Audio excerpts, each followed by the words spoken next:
হাসিনার এই জুলুম ফ্যাসিবাদের বিরুদ্ধে আমরা সবসময় লেখালেখি করেছি, আমি ব্যক্তিগতভাবে লেখালেখি করেছি। তো এই কারণে হয়তো অনেকেরই আমি চক্ষুশূল ছিলাম এবং হাসিনার যে গুম বাহিনী তাদের নজরে ছিলাম সেটা তো আমি অবশ্য বুঝতে পারি নাই। তো ভাইবা শেষ করে আমি যখন কোরিয়ায় ফেরার জন্য ব্যাক করি, সেটা ছিল 21 অক্টোবর 2018 সালে। আমি আমার শ্বশুরবাড়ি জামালপুরের ইসলামপুর, সেখান থেকে ট্রেনে করে ঢাকায় আসি। আমার ফ্লাইট ছিল রাত 1টায়। তো আমি ঢাকায় রাত 8টায় পৌঁছাই যাই। তা আমার সাথে যেহেতু শর্ট ট্যুরে গেছি দেশে, আমার সাথে লাগেজ তেমন বেশি ছিল না, খুব ছোট লাগেজ। তো ভাবলাম যে রাত 8টায় পৌঁছাই গেছি, আমি একটু বিশ্রাম নিয়ে রাত 10টা-11টার দিকে এয়ারপোর্টে গেলেই হবে। তো এয়ারপোর্টের পাশেই আমার একটা ছোট ভাইয়ের বাসা। তো তার ওখানে যাই, তার ওখানে গিয়ে রাতের খাবার খাই। রাতের খাবার খাওয়ার পরে কিছুক্ষণ বিশ্রাম নেওয়ার পরে তারপরে যখন 10টা সাড়ে 10টা বাজে তখন আমি সেখান থেকে রওনা দিই। তার বাসাটা একদম এয়ারপোর্ট সংলগ্ন এলাকায়। তো মাত্র 15 টাকা 20 টাকা রিক্সা ভাড়া দূরত্ব। তো আমি একা একাই গেছি, বাড়ি থেকেও ফ্যামিলির কাউকে নিয়ে যাইনি, যে একা একা তাদেরকে আবার ফেরত আসতে হবে। তা আমার সেই ছোটো ভাই বললো যে ভাই আমি আগাই দিয়ে আসবো নাকি আপনাকে। আমি বললাম থাক, এত রাতে দরকার নাই, তুমি থাকো, আমি একাই যেতে পারবো, কাছে তো আর ভারী লাগেজ নেই। তো আমি লাগেজ নিয়ে, যেহেতু একদম এয়ারপোর্ট সংলগ্ন, আমি রিক্সা নিয়ে এয়ারপোর্টের দিক যাই। তো আপনারা জানেন যে যারা বিদেশে থাকে, যখন দেশে যাতায়াত করে অনেকেই অনেক কিছু দেয়, প্রয়োজনীয় ডকুমেন্ট, অনেক সময় জরুরি মেডিসিন, অনেকের অনেক কিছু দিতে হয়। তো আমাকেও স্বাভাবিকভাবেই 2-1 জন বলছে যে ভাই যাওয়ার সময় আমার এরকম একজন একটা ডকুমেন্ট দিবে, একজন বই দিবে, কিছু ওষুধ নিয়ে আসতে বলছে। তো তারা এয়ারপোর্টে ওয়েট করতেছে আমার জন্য, যে আমি গেলে ওখান থেকে দিয়ে দিবে। তো আমি সেই ছোটো ভাইয়ের বাসার থেকে বের হয়ে শুধু আমার ওয়াইফকে ফোন দিছি যে আমি খাওয়া দাওয়া করছি, তো রাত অনেক হয়ে গেছে, সে গ্রামে থাকে ইসলামপুরে, তো তোমরা আর রাত জাগো না, তোমরা ঘুমাই পড়ো, আমি পৌঁছায় তোমাকে ফোন দিব ইনশাল্লাহ। এই বলে আমি আমার বন্ধুর বাসা থেকে রিক্সা নিয়ে আসছি, যেহেতু বললাম যে আমার ছোট লাগেজ, বন্ধু আসতে চাইছে, ছোট ভাই বন্ধু। আমি তাকে বলছি যে এত রাতে আসার দরকার নেই, তোমার আবার কষ্ট করে ব্যাক আসতে হবে, আমি একা একাই আসছি। তা আসার পরে বিমানবন্দরের সামনের যে হাইওয়ে রাস্তা, রিক্সা যেহেতু আসছি, রিক্সা তো আর ভিতরে ঢুকবে না, এয়ারপোর্টের ভিতরে ঢুকবে না, বিমানবন্দরের সামনের যে রাস্তা, ওখানে আমি রিক্সা আমাকে থামাই দিছে। আমি রিক্সাটাকে ভাড়া দিছি, ভাড়া দিয়ে রাস্তার এই পাশে নামাই দিছি। আমি এখন রাস্তা ক্রস করে লাগেজ নিয়ে এয়ারপোর্ট এরিয়ার মধ্যে ঢুকবো। তো যখন জাস্ট ঢুকবো, রিক্সাটা থামায় ভাড়া দিয়ে আমি রাস্তা ক্রস করতে লাগছি। তো ওরা আগে থেকেই আমাকে মানে টার্গেট করেছিল, আগে থেকেই ওখানে এসে সবাই রেডি হয়েছিল। তো পরে আমি যখন পার হতে লাগছি, আমাকে এরকম করে হাত ধরছে একজন, হাত ধরে বলছে এনামুল হক মনি, আপনার রাত 1টায় কোরিয়াতে ফ্লাইট না? তো আমি তো স্বাভাবিকভাবেই চিনতে পারিনি, আমি ভাবছি যে আমাকে যারা ডকুমেন্ট দিবে তাদের মনে হয় কেউ, তারা ওয়েট করতেছে আমার জন্যে। তাই আমি বলছি জি, আমি এনামুল হক মনি। তো জি বলার সাথে সাথেই একদম রাস্তার ওখানেই ওদের মাইক্রো সেট করা ছিল, মাইক্রোর একটা দরজা খোলা কার। তো কারের দরজা খোলা, আমাকে এরকম হাত ধরাই আছে, এনামুল হক মনি জিজ্ঞেস করছে, আমি যখন স্বীকার করছি, এরকম ধাক্কা দিয়ে আমাকে গাড়ির মধ্যে ফেলে দিছে। আর ভেতরে 2-3 জন ছিল, ভেতরে 2-3 জন আমাকে এরকম করে ধরে ভিতরে টান দিয়ে ঢুকাই নিছে। তো আমি চিল্লাচ্ছি, আপনারা কারা, আমাকে নিয়ে যাচ্ছে, মানে আধা মিনিট থেকে 1 মিনিটের মধ্যে এরকম আমাকে ধরে ভিতরে ধাক্কা দিয়ে ফেলে দিছে, আর ভিতর থেকে কয়েকজন টান দিয়ে ঢুকাই নিছে। তো আমি কথা বলারও খুব বেশি সময় পাইনি, মানে ওখানকার মানুষজন একটু বুঝতেছে। তারপরে সাথে সাথে দরজাটা লাগাই দিল, কারণ দরজা লাগাই দিয়ে 1 মিনিটের মধ্যে আমার চোখ বেঁধে ফেললো, তারপরে পিছনে হাত বেঁধে ফেললো, আর আমার মোবাইল, মানি ব্যাগ, ল্যাপটপ, আমার লাগেজ যা যা ছিল, মোবাইল মানি ব্যাগ পকেট থেকে নিয়ে নিল। যেহেতু আমি ফ্লাই করার জন্য যাচ্ছি, আমার mobile, money bag, laptop, luggage যা যা ছিল সব কিছু নিয়ে নিল। জাস্ট চোখ বেঁধে ফেললো, পিছনে হাত বেঁধে ফেললো, মোবাইল, মানি ব্যাগ, ল্যাপটপ নিয়ে নিল, দরজাটা লাগাই দিয়ে গাড়ি টান। তো স্বাভাবিকভাবেই তো আমি আতঙ্কিত, যে কেউ আতঙ্কিত হবে সেই মুহূর্তে। তো আমি মানে কি হয়েছে, মানে তখন আমি বুঝে উঠতেই সময় লাগতেছে যে কি হচ্ছে। পরে 4-5 মিনিট একটু ওরা নীরব, আমাকে একটু হওয়ার সুযোগ দিচ্ছে। আমি তো জোরে জোরে নিঃশ্বাস নিচ্ছে, আল্লাহর কাছে দোয়া করতেছি, মানে বুঝতেছি যে কি হলো, কিন্তু অনুমান করতে পারতেছি না। হঠাৎ করে তো কিছুক্ষণ পরে এনামুল সাহেব, কি ভয় লাগছে, একজন জিজ্ঞেস করতেছে। তা বললাম যে হ্যাঁ আপনারা কারা, আপনারা আমাকে কি নিয়ে যাচ্ছেন? না ভয় নাই, আমরা তোমাকে কিছু জিজ্ঞাসাবাদের জন্য নিয়ে আসছি। তুমি তো হয়তো বুঝতে পারছো যে আমরা কারা। তো তোমাকে কিছু জিজ্ঞাসাবাদ করব। তোমার তো আবার রাতে ফ্লাইট আছে, তোমাকে আমরা এয়ারপোর্টে ড্রপ করে দিয়ে আসতে হবে। তো আমরা কিছু কথা জিজ্ঞেস করবো, তুমি দ্রুত উত্তর দাও, তাহলে আমরা তোমাকে দ্রুত এয়ারপোর্টে দিয়ে আসতে পারবো। মানে আমাকে পুশ করতেছে যাতে আমি দ্রুত বলি, তারা আমাকে প্রলোভন দেখাচ্ছে। তো বলো, তুমি কোরিয়াতে কি করো? কোরিয়াতে কি করো? সরকার বিরোধী লেখালেখি করো, দেশে কোথায় পড়াশোনা করছো, ছাত্র রাজনীতি করতা, তোমরা সামনে নির্বাচনকে সামনে রেখে কি কি অপপরিকল্পনা করতেছো, আমাদের সরকারকে তোমরা ইয়ে করার চেষ্টা করতেছো, সরকারকে ডিফিট করার চেষ্টা করতেছো, অনলাইনে তোমরা অনেকভাবে চেষ্টা করতেছো, লেখালেখি করতেছো। বলো কি কি করতে ছাত্র জীবনে, কোরিয়াতে কি কি করো, এগুলো বলো। আর আমার মোবাইল তো ওদের কাছেই, আমার ফেসবুক, মেসেঞ্জার, তারপরে জিমেইল, যত চ্যাটই আছে সবগুলো ঘাটতেছে, কন্ট্যাক্ট লিস্ট, কল লিস্ট ঘাটতেছে, আমাকে জিজ্ঞাসাবাদ করতেছে।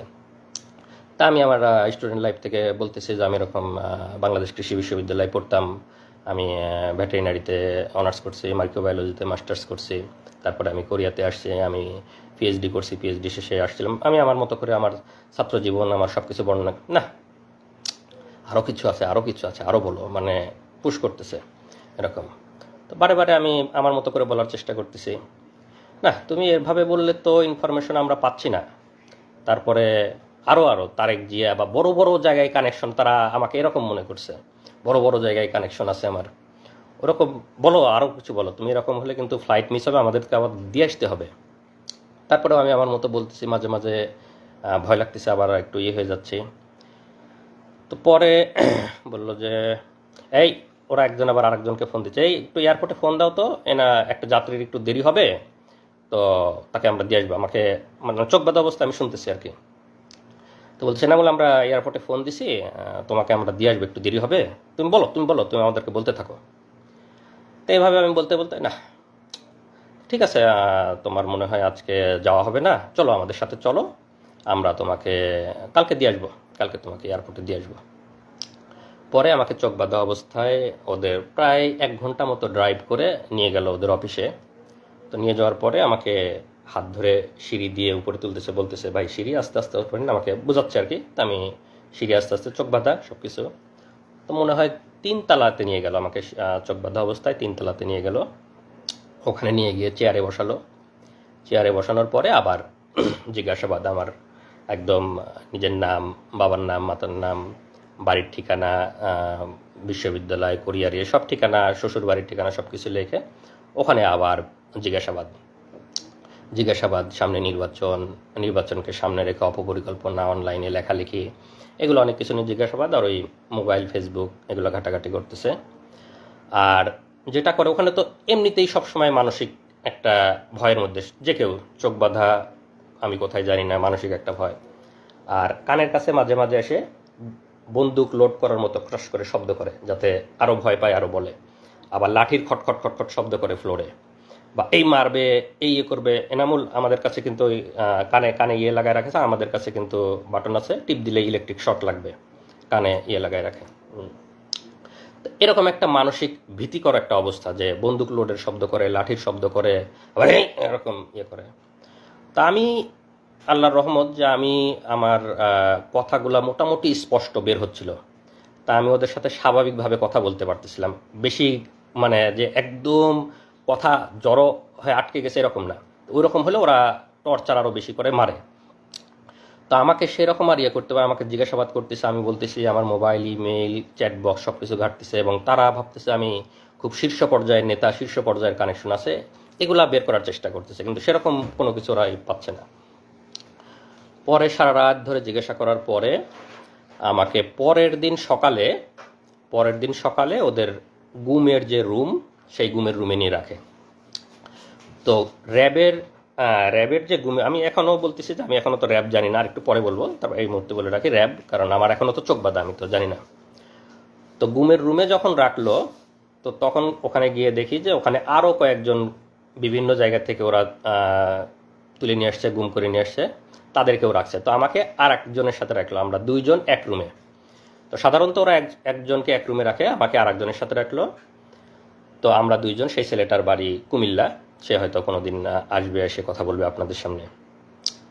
তো রাখার পরে আমাকে ওখানে সকালে নাস্তা দিল। তো নাস্তা তো স্বাভাবিকভাবেই খাওয়ার কোনো অবস্থা নাই, আমি আসি ওখানে মানে একদম হতভম্ব, কি হলো, আমি গতকালকে ফ্লাইট, আমি কোরিয়াতে যাব, আমার পিএইচডি এর শেষ থিসিস জমা দিতে হবে, এরকম সব চিন্তা করতেছি, একদম হতভম্ব। তো সেই ছেলেটার সাথে কথা বলতেছি, যে ছেলেটা আমার রুমে ছিল গুম, আর পাশের দুইটা রুমে আরও দুইজন একজন, মোট 5 জন আমরা একসাথে গুনছিলাম। তো এই অবস্থায় আমি খুবই তো চিন্তিত, আপনারা স্বাভাবিকভাবেই বুঝতে পারছেন আমার মানসিক অবস্থা। আমি আমার ফ্যামিলি, আমার বউ, আমার বাচ্চা তখন 2.5 বছর বয়স, সবাইকে নিয়ে চিন্তা করতেছি। তো আমার মানে আমি কোনোভাবে মানে চেষ্টা করতেছি যে আমার ফ্যামিলিকে যদি একটু জানাইতে পারতাম যে আমি অন্তত বেঁচে আছি, বা আমি তো স্বাভাবিক যে আমি যে গতকালকে কোরিয়াতে যাই নাই, আমার ফ্যামিলি কিভাবে চিন্তা করতেছে, কান্না করতেছে, সেটা তো আমি ওখান থেকে বুঝতে পারতেছি, কিন্তু আমি তো তাদের কাছে পৌঁছাইতে পারতেছি না, কোনোভাবে জানাইতে পারতেছি না। তো সামনে যারা গার্ড দেয়, তখন আমার যখন গুমের রুমে দিছে, রুমের মধ্যে রাখছে, তখন আমার চোখ খুলে দিছে। তো চোখ খুলে দেওয়ার পরে সামনে মানে রডের দরজা, আর সামনে আর একটা সলিড দরজা থাকে। তো রডের দরজা লাগাই দিলে সামনে যারা নিরাপত্তা কর্মী থাকে তাদের দেখা যায়, আর মানে সলিড দরজাটা লাগাই দিলে দেখা যায় না। তো ওরা রডের দরজাটা লাগাই রাখছে, সামনে যারা নিরাপত্তা রক্ষী যারা হাঁটতেছে তাদেরকে দেখা যাচ্ছে। তো আমি তাদেরকে বারে বারে বলছি, তারা বলছে ভাই কোথা থেকে আসছেন, এটা জিজ্ঞেস করে। আমি বললাম যে আমি এরকম কোরিয়াতে পিএইচডি করতাম, গতকালকে ফ্লাইট ছিল, আমাকে এয়ারপোর্ট থেকে তুলে নিয়ে আসছে এরকম। তারপরে আমার ওয়াইফের বর্ণনা, আমার ছোট ছেলের কথা শুনে ওরাও একটু মানে মন নরম হয়েছে, আরে আপনার একটা ছোট ছেলে আছে এরকম ইয়ে। তো ওরা একটু মানে ভদ্র এবং আমাদের প্রতি খুবই সহমর্মী। তারাই করে ভাই আল্লাহ আল্লাহ করেন, কোনো কিছু হবে না। মানে অফিসারগুলা মানে টপ লেভেলের, মানে হাসিনা বাইসে বাইসে সবগুলা অফিসার একদম সর্বোচ্চ লেভেলের শুয়োরগুলোকে বসাইছে, কিন্তু যারা লোয়ার লেভেলের তারা অনেক মানে সিম্প্যাথেটিক এবং অনেক সহমর্মী, তারা আমাদের বিষয়গুলো বোঝে, তারা অনেক সান্ত্বনা দিচ্ছে, ভাই আল্লাহ আল্লাহ করেন, ঠিক হয়ে যাবে ইনশাল্লাহ, কিছুই হবে না, এরকম বোঝানোর চেষ্টা। আমি ওদেরকে অনেক অনুরোধ করি, ভাই আমার ওয়াইফ ওদিকে কান্নাকাটি করতেছে, ভাই আমার ওরা মরে যাবে, আমি অনেক একটু ওদেরকে যদি জানাইতে পারতাম, ভাই আমার ওয়াইফ একটু জানান যে আমি অন্তত বেঁচে আছি, এইটুক জানান ভাই। অনেক কান্নাকাটি করতেছে, অনেক রিকোয়েস্ট করতেছে। তো কোনো না ভাই, আমার ওদের কাছে মোবাইল, ওদের ডিউটিরত অবস্থায় মোবাইল আনার অনুমতি নেই, ভাই আমাদের মোবাইল আনার কোনো অনুমতি নাই, আপনি এগুলো বলেন না।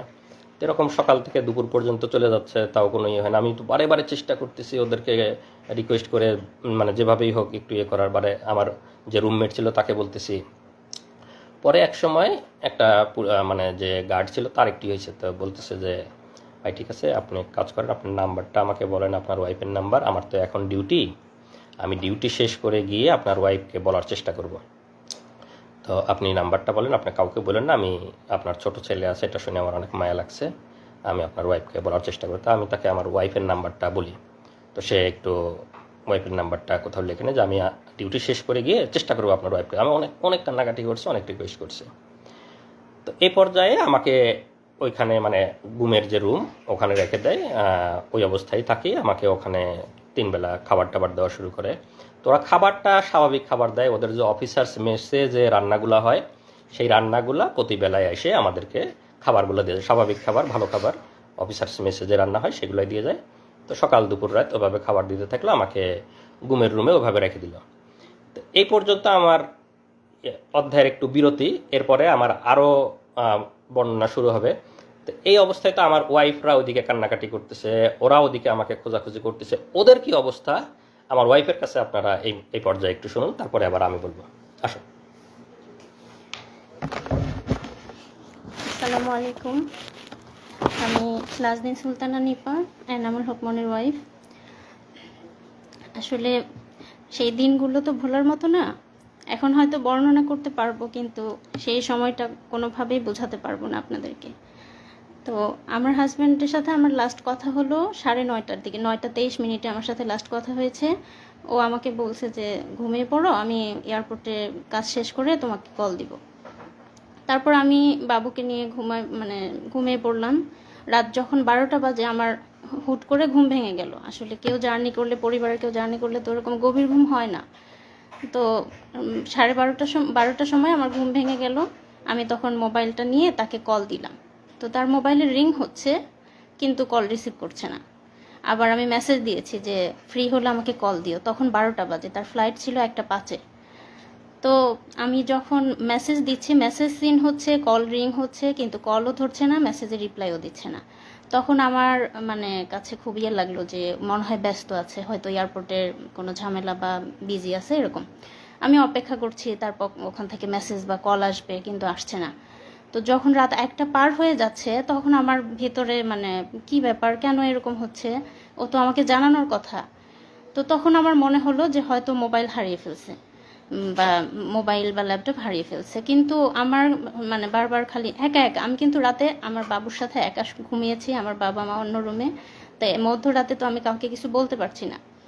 তখন আমি মানে খালি বারবার আল্লাহ আল্লাহ করছি যে আল্লাহ কি হলো, যদি মোবাইল হারিয়ে যায় তাহলে তো এয়ারপোর্ট থেকে অন্য কারো ফোন থেকে আমাকে একবার জানাবে সে, এটা আমি শিওর যে সে আমাকে জানাবে, কারণ আমি টেনশন করব। কিন্তু না, আমি অপেক্ষা করছি, রাত 1টা 2টা বেজে যাচ্ছে, কোনো মেসেজ নেই, কল নেই। রাত 1টার পরেও যখন তার ফ্লাইট ছিল, ফ্লাই করার সময়, তারপরেও আমি মেসেজ দিচ্ছি, কিন্তু মেসেজ সিন হচ্ছে, রিপ্লাই দিচ্ছে না। হ্যাঁ, তো আমার কাছে মানে তখন থেকেই আমার মানে খুব অস্থির লাগতেছে যে কিছু একটা হয়েছে, আমি শিওর। হয়তো মোবাইল হারাইছে বা কিডন্যাপ কিছু একটা হয়েছে, আমাদের বাংলাদেশে তো এসব মানে খুব কমন। তারপরে সারা রাত কেটে গেল ওইভাবে। আমি ফজরের নামাজ পড়ে যে ভাইয়ের বাসায় গিয়েছিল, ছোট ভাইয়ের বাসায়, তাকে কল দিলাম, দিয়ে বললাম যে ভাইয়া আমি তো ওর সাথে যোগাযোগ করতে পারছি না, আপনার সাথে মানে লাস্ট কি কি কথা হয়েছে বা আপনি কি যোগাযোগ করেছিলেন তার সাথে? তখন সেই ভাই বলল যে না আপু, আমি তো ভাইকে রিক্সায় উঠাই দিছি, আমি তার সাথে যেতে চাইছিলাম কিন্তু ভাই আমাকে না করলো। তো আমিও রাত্রিবেলা ফোন দিছি কয়েকবার, কিন্তু কথা হয় নাই। তারপরে তার কাছ থেকে শুনে আমার আরও ভয় লাগা শুরু হয়ে গেল। তখন আমি আমার যা বাংলাদেশ কৃষি বিশ্ববিদ্যালয়ের প্রফেসর ডক্টর মার্জিয়া রহমান, তাকে কল দিলাম, ভাবিকে কল দিয়ে বললাম যে ভাবি এরকম রাতে কোনো যোগাযোগ হয়নি, সকালবেলাও কোনো ইয়ে পাচ্ছি না। তো সকালবেলা আর ভাবি মানে প্রথমে বলতেছে আমাকে যে ও তো খুব মন ভোলা, মনে হয় ফোন টোন হারিয়ে গেছে, তুমি চিন্তা করো না, ও ল্যান্ড করে কল দিবে ইনশাল্লাহ। তো তারপরেও মানে আমার মনের মধ্যে তো ধুকপুকুনি যায় না। আমি সেই ভাইয়ের বাসা যেহেতু এয়ারপোর্টের একদম সামনে, আমি ওনাকে রিকোয়েস্ট করলাম যে ভাই আপনি একটু এয়ারপোর্টে যেয়ে, এই আমার হাজব্যান্ডের পাসপোর্টের ছবি ছিল আমার কাছে, যেহেতু আমিও কোরিয়াতে যাওয়া আসা করতাম, তো তার ডকুমেন্ট আমার কাছে ছিল। তখন আমি ওই ভাইকে তার পাসপোর্টের ছবি দিলাম যে এই নাম্বার মানে এই নাম্বারের পাসপোর্ট হোল্ডার ঢুকেছে কিনা এয়ারপোর্টে একটু খোঁজ নেবেন। তো সেই ভাই তখন সকাল 7টার সময় এয়ারপোর্টে যায়, সেই নাম্বার দিয়ে খোঁজ নেয় এবং তারা বলে যে না, এই লোক এয়ারপোর্টে ঢোকে নাই। তখন সকাল 7টা বাজে। তখন হলো আমি আমার ভাবিকে আবার কল দিয়ে বললাম ভাবি এই অবস্থা, ও তো এয়ারপোর্টে ঢোকে নাই, আমি এরকম নিউজ পেলাম। তখন ভাবি বললো ঠিক আছে, আমিও তুমি ছবিটা পাঠাও পাসপোর্টের, আমিও খোঁজ নিচ্ছি, আমার অনেক স্টুডেন্ট আছে ওখানে। তারপর ভাবিও খোঁজ নিল এবং ভাবিও সেম উত্তর পেল। তারপর সবার টেনশন শুরু হয়ে গেল, তাহলে কোথায় গেল, কি হলো? তখন মানে ভাইয়া ভাবি মানে আমি প্রথম জানাইছি আমাদের পরিবারে, আমার ভাসুর এবং যাকে, বাকিরা তো টেনশন করবে। তখন মানে ভাইয়া ভাবি তাদের মতো করে খোঁজ নিতে লাগলো, এবং এরপরেও মানে কোনো খোঁজ নাই। এদিকে মানে আমি বারবার শুধু ফোন টিপতেছি, আমার বাচ্চা খাচ্ছে না, আমার স্কুলে যাওয়ার সময় হয়েছে, আমি কোনো টাইম কয়টা বাজে আমি কিছুই জানি না। আমার মা হঠাৎ করে এসে বলতেছে স্কুলে যাবে না, এখনও তো খাইলে না, কখন যাবা? তখন আমি ঘড়ি দেখি যে 9:30 বাজে। ঠিক আছে, তো পরে আমি তখন প্রথম আমার মাকে বললাম যে আমি তো সাফওয়ানের আব্বুর সাথে কোনো যোগাযোগ করতে পারছি না। আমি প্রাইমারি স্কুলে জব করতাম, আমার নিজের স্কুল, আমার এলাকার। তো তখন আমার আম্মা শুনে তো মানে তখনই চিৎকার করে একদম কান্নাকাটি শুরু করে দিছে। এবং আস্তে আস্তে আমার অন্যান্য ভাসুর, আমার ভাইয়েরা যারা ঢাকায় থাকে, আমার কাজিনরা এবং আমার হাজবেন্ডের যে ফ্রেন্ডগুলোর সাথে আমার মানে যোগাযোগ করা, কি 2-1 জনের সাথে যোগাযোগ করলাম, সবাইকে তখন জানালাম যে তাকে খুঁজে পাওয়া যাচ্ছে না, তার সাথে কোনো যোগাযোগ হচ্ছে না। এবং কোরিয়াতে যারা যে ইউনিভার্সিটিতে উনি পিএইচডি করেছেন তাদেরকেও জানালাম। তখন তারাও এদিকে খোঁজ নিল। আমার হাজবেন্ডের কোরিয়াতে ল্যান্ড করার কথা ছিল সকাল 11টায়, মানে কোরিয়ান টাইম 11টায়, বাংলাদেশ টাইম হচ্ছে সকাল 8টায়। তো আমি যখন সকাল 8টা পার হয়ে গেল, তো সে ল্যান্ড করে নাই, এই খোঁজ পেলাম। এদিক কোরিয়া থেকেও মানে এয়ারপোর্টে খোঁজ নিচ্ছে তারা যে এরকম পাসপোর্ট হোল্ডার কেউ ল্যান্ড করছে কিনা। না, তারাও মানে নেগেটিভ আনসার পারলো, এবং তারপর থেকে আমরা পুরোপুরি ধরে নিলাম সে মিসিং হয়েছে, কোনোভাবে কিডন্যাপ অথবা মলম পার্টি এই টাইপের কিছু একটা হবে। আমরা কখনোই কল্পনা করি নাই যে এটা রাজনৈতিক কিছু বা মামলা মোকদ্দমা মানে এই টাইপের কিছু হবে, গুম টাইপের, আমরা কখনোই ভাবিনি। তারপরে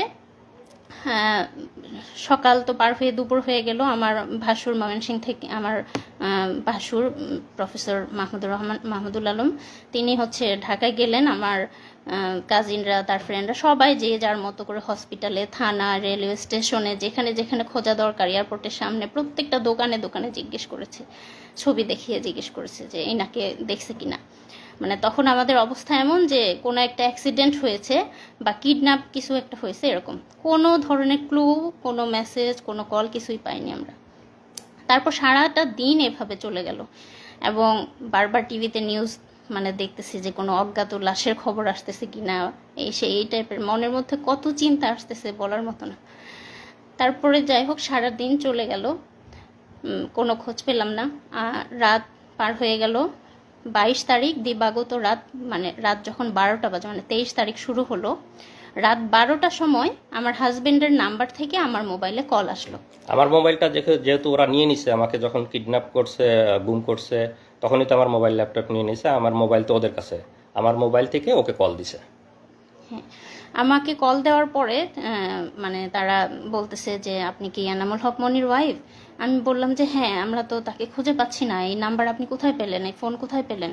তখন সেই পুলিশ, মানে আমরা তো জানতাম না পুলিশ, মানে ওপর পাশ থেকে আমাকে বলছে যে বুঝতেই তো পারছেন আমরা, মানে ও আমাদের কাছে আছে, আমরা হচ্ছে মানে ওকে কিডন্যাপ করেছি, তো আমি যেভাবে যেভাবে বলবো আপনি সেভাবে কাজ করেন, তাহলে আমরা ওকে ভালো মানে ছেড়ে দিব, তার কোনো ক্ষতি হবে না, কিছু হবে না।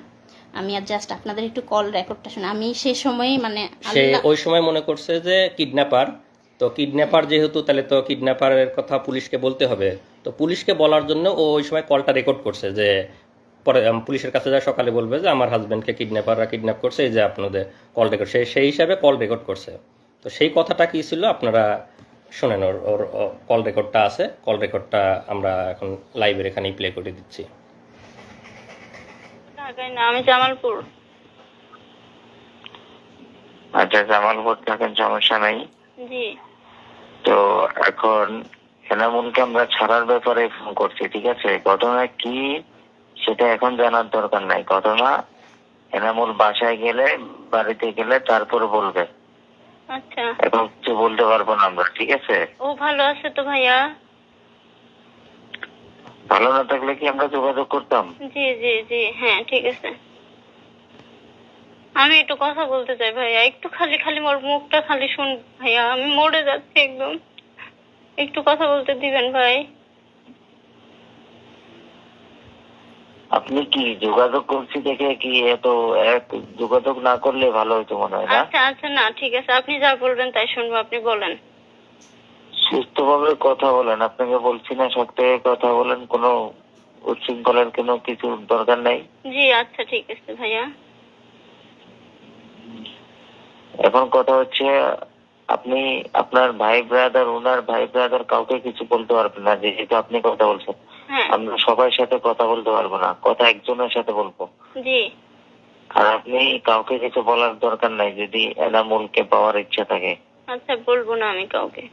কারণ কে কোন দিক দিয়ে কি সমস্যা করে সেটা বলা যায় না, ঠিক আছে? জি বলবো না ভাইয়া।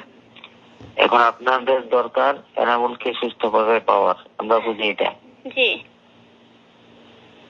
তো সুস্থভাবে পাইতে হলে আমরা যেভাবে বলবো সেভাবে করতে হবে। আচ্ছা বলেন। আমাদের 1.5 লক্ষ টাকা দিতে হবে। 1.5 লক্ষ টাকা কখন দেব ভাইয়া? এখন দিবেন? এখন? এত রাতে ব্যাংকে তো টাকা ভাইয়া। আচ্ছা, আমি টাকার ব্যবস্থা করব। হ্যাঁ, আমি আপনার টাকা ব্যাংকে? জি ব্যাংকে। আমি তো কেন, কোন দোকানদার পরিচিত নাই? এই যে মোবাইলের অ্যাকাউন্টের দোকানদার আছে, জি ওই জন্য কেউ পরিচিত নাই? খোঁজ নিলে পরিচিত মানে হয়তো পাবো, কিন্তু আমি তো মেয়ে মানুষ, এটা তো আমার মানে একজনকে হলেও জানাতে হবে ভাই। না, আপনাকে কেউ যদি বিদেশ থেকে টাকা পয়সা পাঠায় তো কিভাবে তোলেন? মোবাইল অ্যাকাউন্টে তোলেন না? বিদেশ থেকে তো পাঠায় না, আমার হাজবেন্ড তো মানে আমি তো প্রাইমারি স্কুলে চাকরি করি, আমার টাকা দিয়ে আমি তুলি, বুঝছেন? তো টাকা পাঠায় না। তারপরে তো এটা এখন তো আর আগের মতো দুনিয়াদারি নাই, ঠিক আছে? জি, আমি যেভাবে হোক পাঠাই দিব ভাই, এখনই আজকেই পাঠাই দিব ইনশাল্লাহ। আপনি দেখেন, চেষ্টা করেন, যদি পাঠাতে পারেন আমরা রাতের মধ্যে ছেড়ে দিব। আচ্ছা, আর যদি আপনার কথা হলো আপনার যত দেরি হবে আমাদেরও দেরি হবে। না আমরা পাঠাই দিব ভাই রাতের আর মধ্যে। যদি কাউকে কিছু বলেন, কারোর সাথে পরামর্শ করেন, সবাই কিন্তু পরামর্শ নেগেটিভ দিবে, কেউ কিন্তু না, সুস্থভাবে আমি এনামুল একজনকে ফিরে জানাই, আসে কিছু আমার বলবে না। একটা ভাই আছে, আমি আমার ভাই ইসলামপুরেই থাকে, আপনি কথা বলছেন মনে হয় তার সাথে। আমি ওনাকে জানাই, উনি টাকার ব্যবস্থা করে দিবে, ওনার পরিচিত বিকাশের লোক আছে। ইসলামপুরে কে থাকে? আমার বড় বোনের জামাই,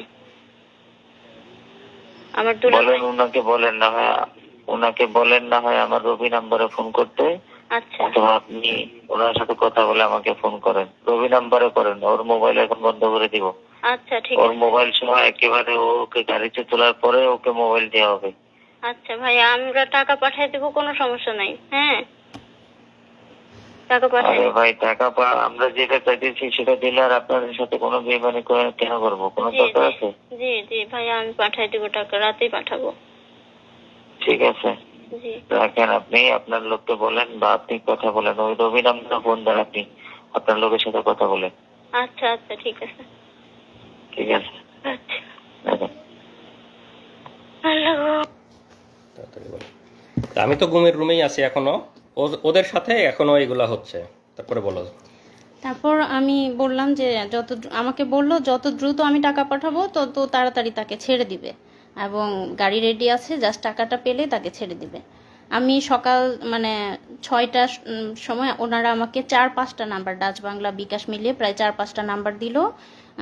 সবগুলোতে আমি হচ্ছে সকাল 6টা থেকে 9টা এর মধ্যেই আমি 1 লক্ষ টাকা পাঠাই। ঠিক আছে, যেহেতু শুক্রবার ছিল আর আমি অনেক রিকোয়েস্ট করছিলাম যে আমাদের কাছে এত বেশি টাকা নাই, আপাতত 1 লাখ, মানে আর শুক্রবার তো বিকাশ থেকে বেশি পাঠাতে পারছি না। এখানে আমি একটু অ্যাড করে দেই। ওরা যখন আমাকে জিজ্ঞাসাবাদ করতেছিল তখন আমার ফিনান্সিয়াল অবস্থা বোঝার চেষ্টা করতেছিল, মানে এটা ওদের গুম, কিডন্যাপ, ক্রসফায়ার, র্যাবের বিজনেস, র্যাব ডিবির বিজনেস। ওরা গুম করে নিয়ে গিয়ে ফিনান্সিয়াল অবস্থা বুঝে, আর্থিক অবস্থা বুঝে, মানে ক্রসফায়ার দিবে না বা মেরে ফেলবে না, এই বিনিময়ে ফ্যামিলির অবস্থা বুঝে যার কাছে যত পারে মানে টাকা পয়সা মানে বিজনেস করে নেয়। তো আমাকে যখন জিজ্ঞাসাবাদ করছে আমি বলছি যে আমি তো পিএইচডি স্টুডেন্ট, কোরিয়াতে থাকি, আমি কিছু টাকা স্কলারশিপ পাই, আমি কয়দিন আগেই দেশে আসছি, আমার তো ফ্লাইটে অনেক টাকা খরচ হয়ে গেছে, আমার তেমন কোনো টাকা নাই, আমার বাবা রিটায়ার্ড সরকারি চাকরিজীবী, মানে বাবারও তেমন কোনো, মানে সব কিছু মিলায়ে বুঝছে যে আমার কাছে খুব বেশি টাকা নাই, মানে আমি যেহেতু স্টুডেন্ট, পিএইচডি করি, খুব বেশি সেভিংস নাই, আমার আব্বা রিটায়ার্ড, আমার শ্বশুর হলো বড় গৃহস্থ, তো সব কিছু মিলায় ওরা সেই পরিমাণই ওদের কাছে ডিমান্ড করছে। তারপর আমি সকাল 9টার মধ্যে টাকা পাঠালাম, তারা টাকা পেয়ে আমাকে কনফার্ম করলো যে হ্যাঁ টাকা পেয়েছি, আপনার ছোট ছেলে আছে শুনেছি, তারপর হচ্ছে আমরা ওকে কিছুক্ষণ পরেই ছেড়ে দিব, আপনারা গাড়ি নিয়ে রেডি থাকেন, কিছুক্ষণ পর মোবাইলটা দিয়ে ওকে ছেড়ে দিব। তারপর হলো আমার ভাসুরা ঢাকায় ছিল তখন, আমি তাদেরকে জানালাম যে এরকম এরকম কথা হয়েছে, ওনারা ছেড়ে দিবে, আপনারা গাড়ি নিয়ে রেডি থাকেন। তারা একদম রেডি গাড়ি নিয়ে। হ্যাঁ, এবং আমি মোবাইলটা নিয়ে বসে আছি যে তার একটা কল আসবে, এসে বলবে যে এনামুল এখানে আছে, আমরা তাকে ছেড়ে দিলাম, বা ও আমাকে কল দিয়ে বলবে যে আমি বের হয়েছি, এরকম। আমি ফোন নিয়ে বসে আছি, গ্রামে সবাই আমাকে ঘিরে ধরে বসে আছে, কিন্তু কল আর আসে না। সবাই মানে ওয়েট করছি আমরা, এদিকে আমার ভাসুররা ওয়েট করছে, কোনো কল আসে না। একদম 9টা, 10টা, 11টা বেজে গেল, কোনো কল আসলো না। তখন আমরা বুঝে গেলাম যে এটা মানে আমাদের সাথে ধোঁকা দিয়েছে। তারপর যে নাম্বারগুলোতে টাকা পাঠালাম সবগুলো নাম্বার বন্ধ, যে নাম্বারে কথা বলেছি ফোনে সেটাও বন্ধ, এবং আমরা সেই নাম্বারগুলো ট্র্যাক করার চেষ্টা করেছি। নাম্বারের কোনো মানে ঠিকানা বা আইডি কার্ড যে রেজিস্ট্রেশন করা হয়েছে যে নাম দিয়ে, সেগুলো আমরা খোঁজার চেষ্টা করেছি, সেই কোনো নাম্বারে কোনো রেজিস্ট্রেশন ছিল না সেই সিমগুলোতে। তো তারপর যাই হোক দুপুর পর্যন্ত এরকম হলো। তখন পর্যন্ত আমরা তো মানে কিডন্যাপার হিসেবেই চিন্তা করেছিলাম।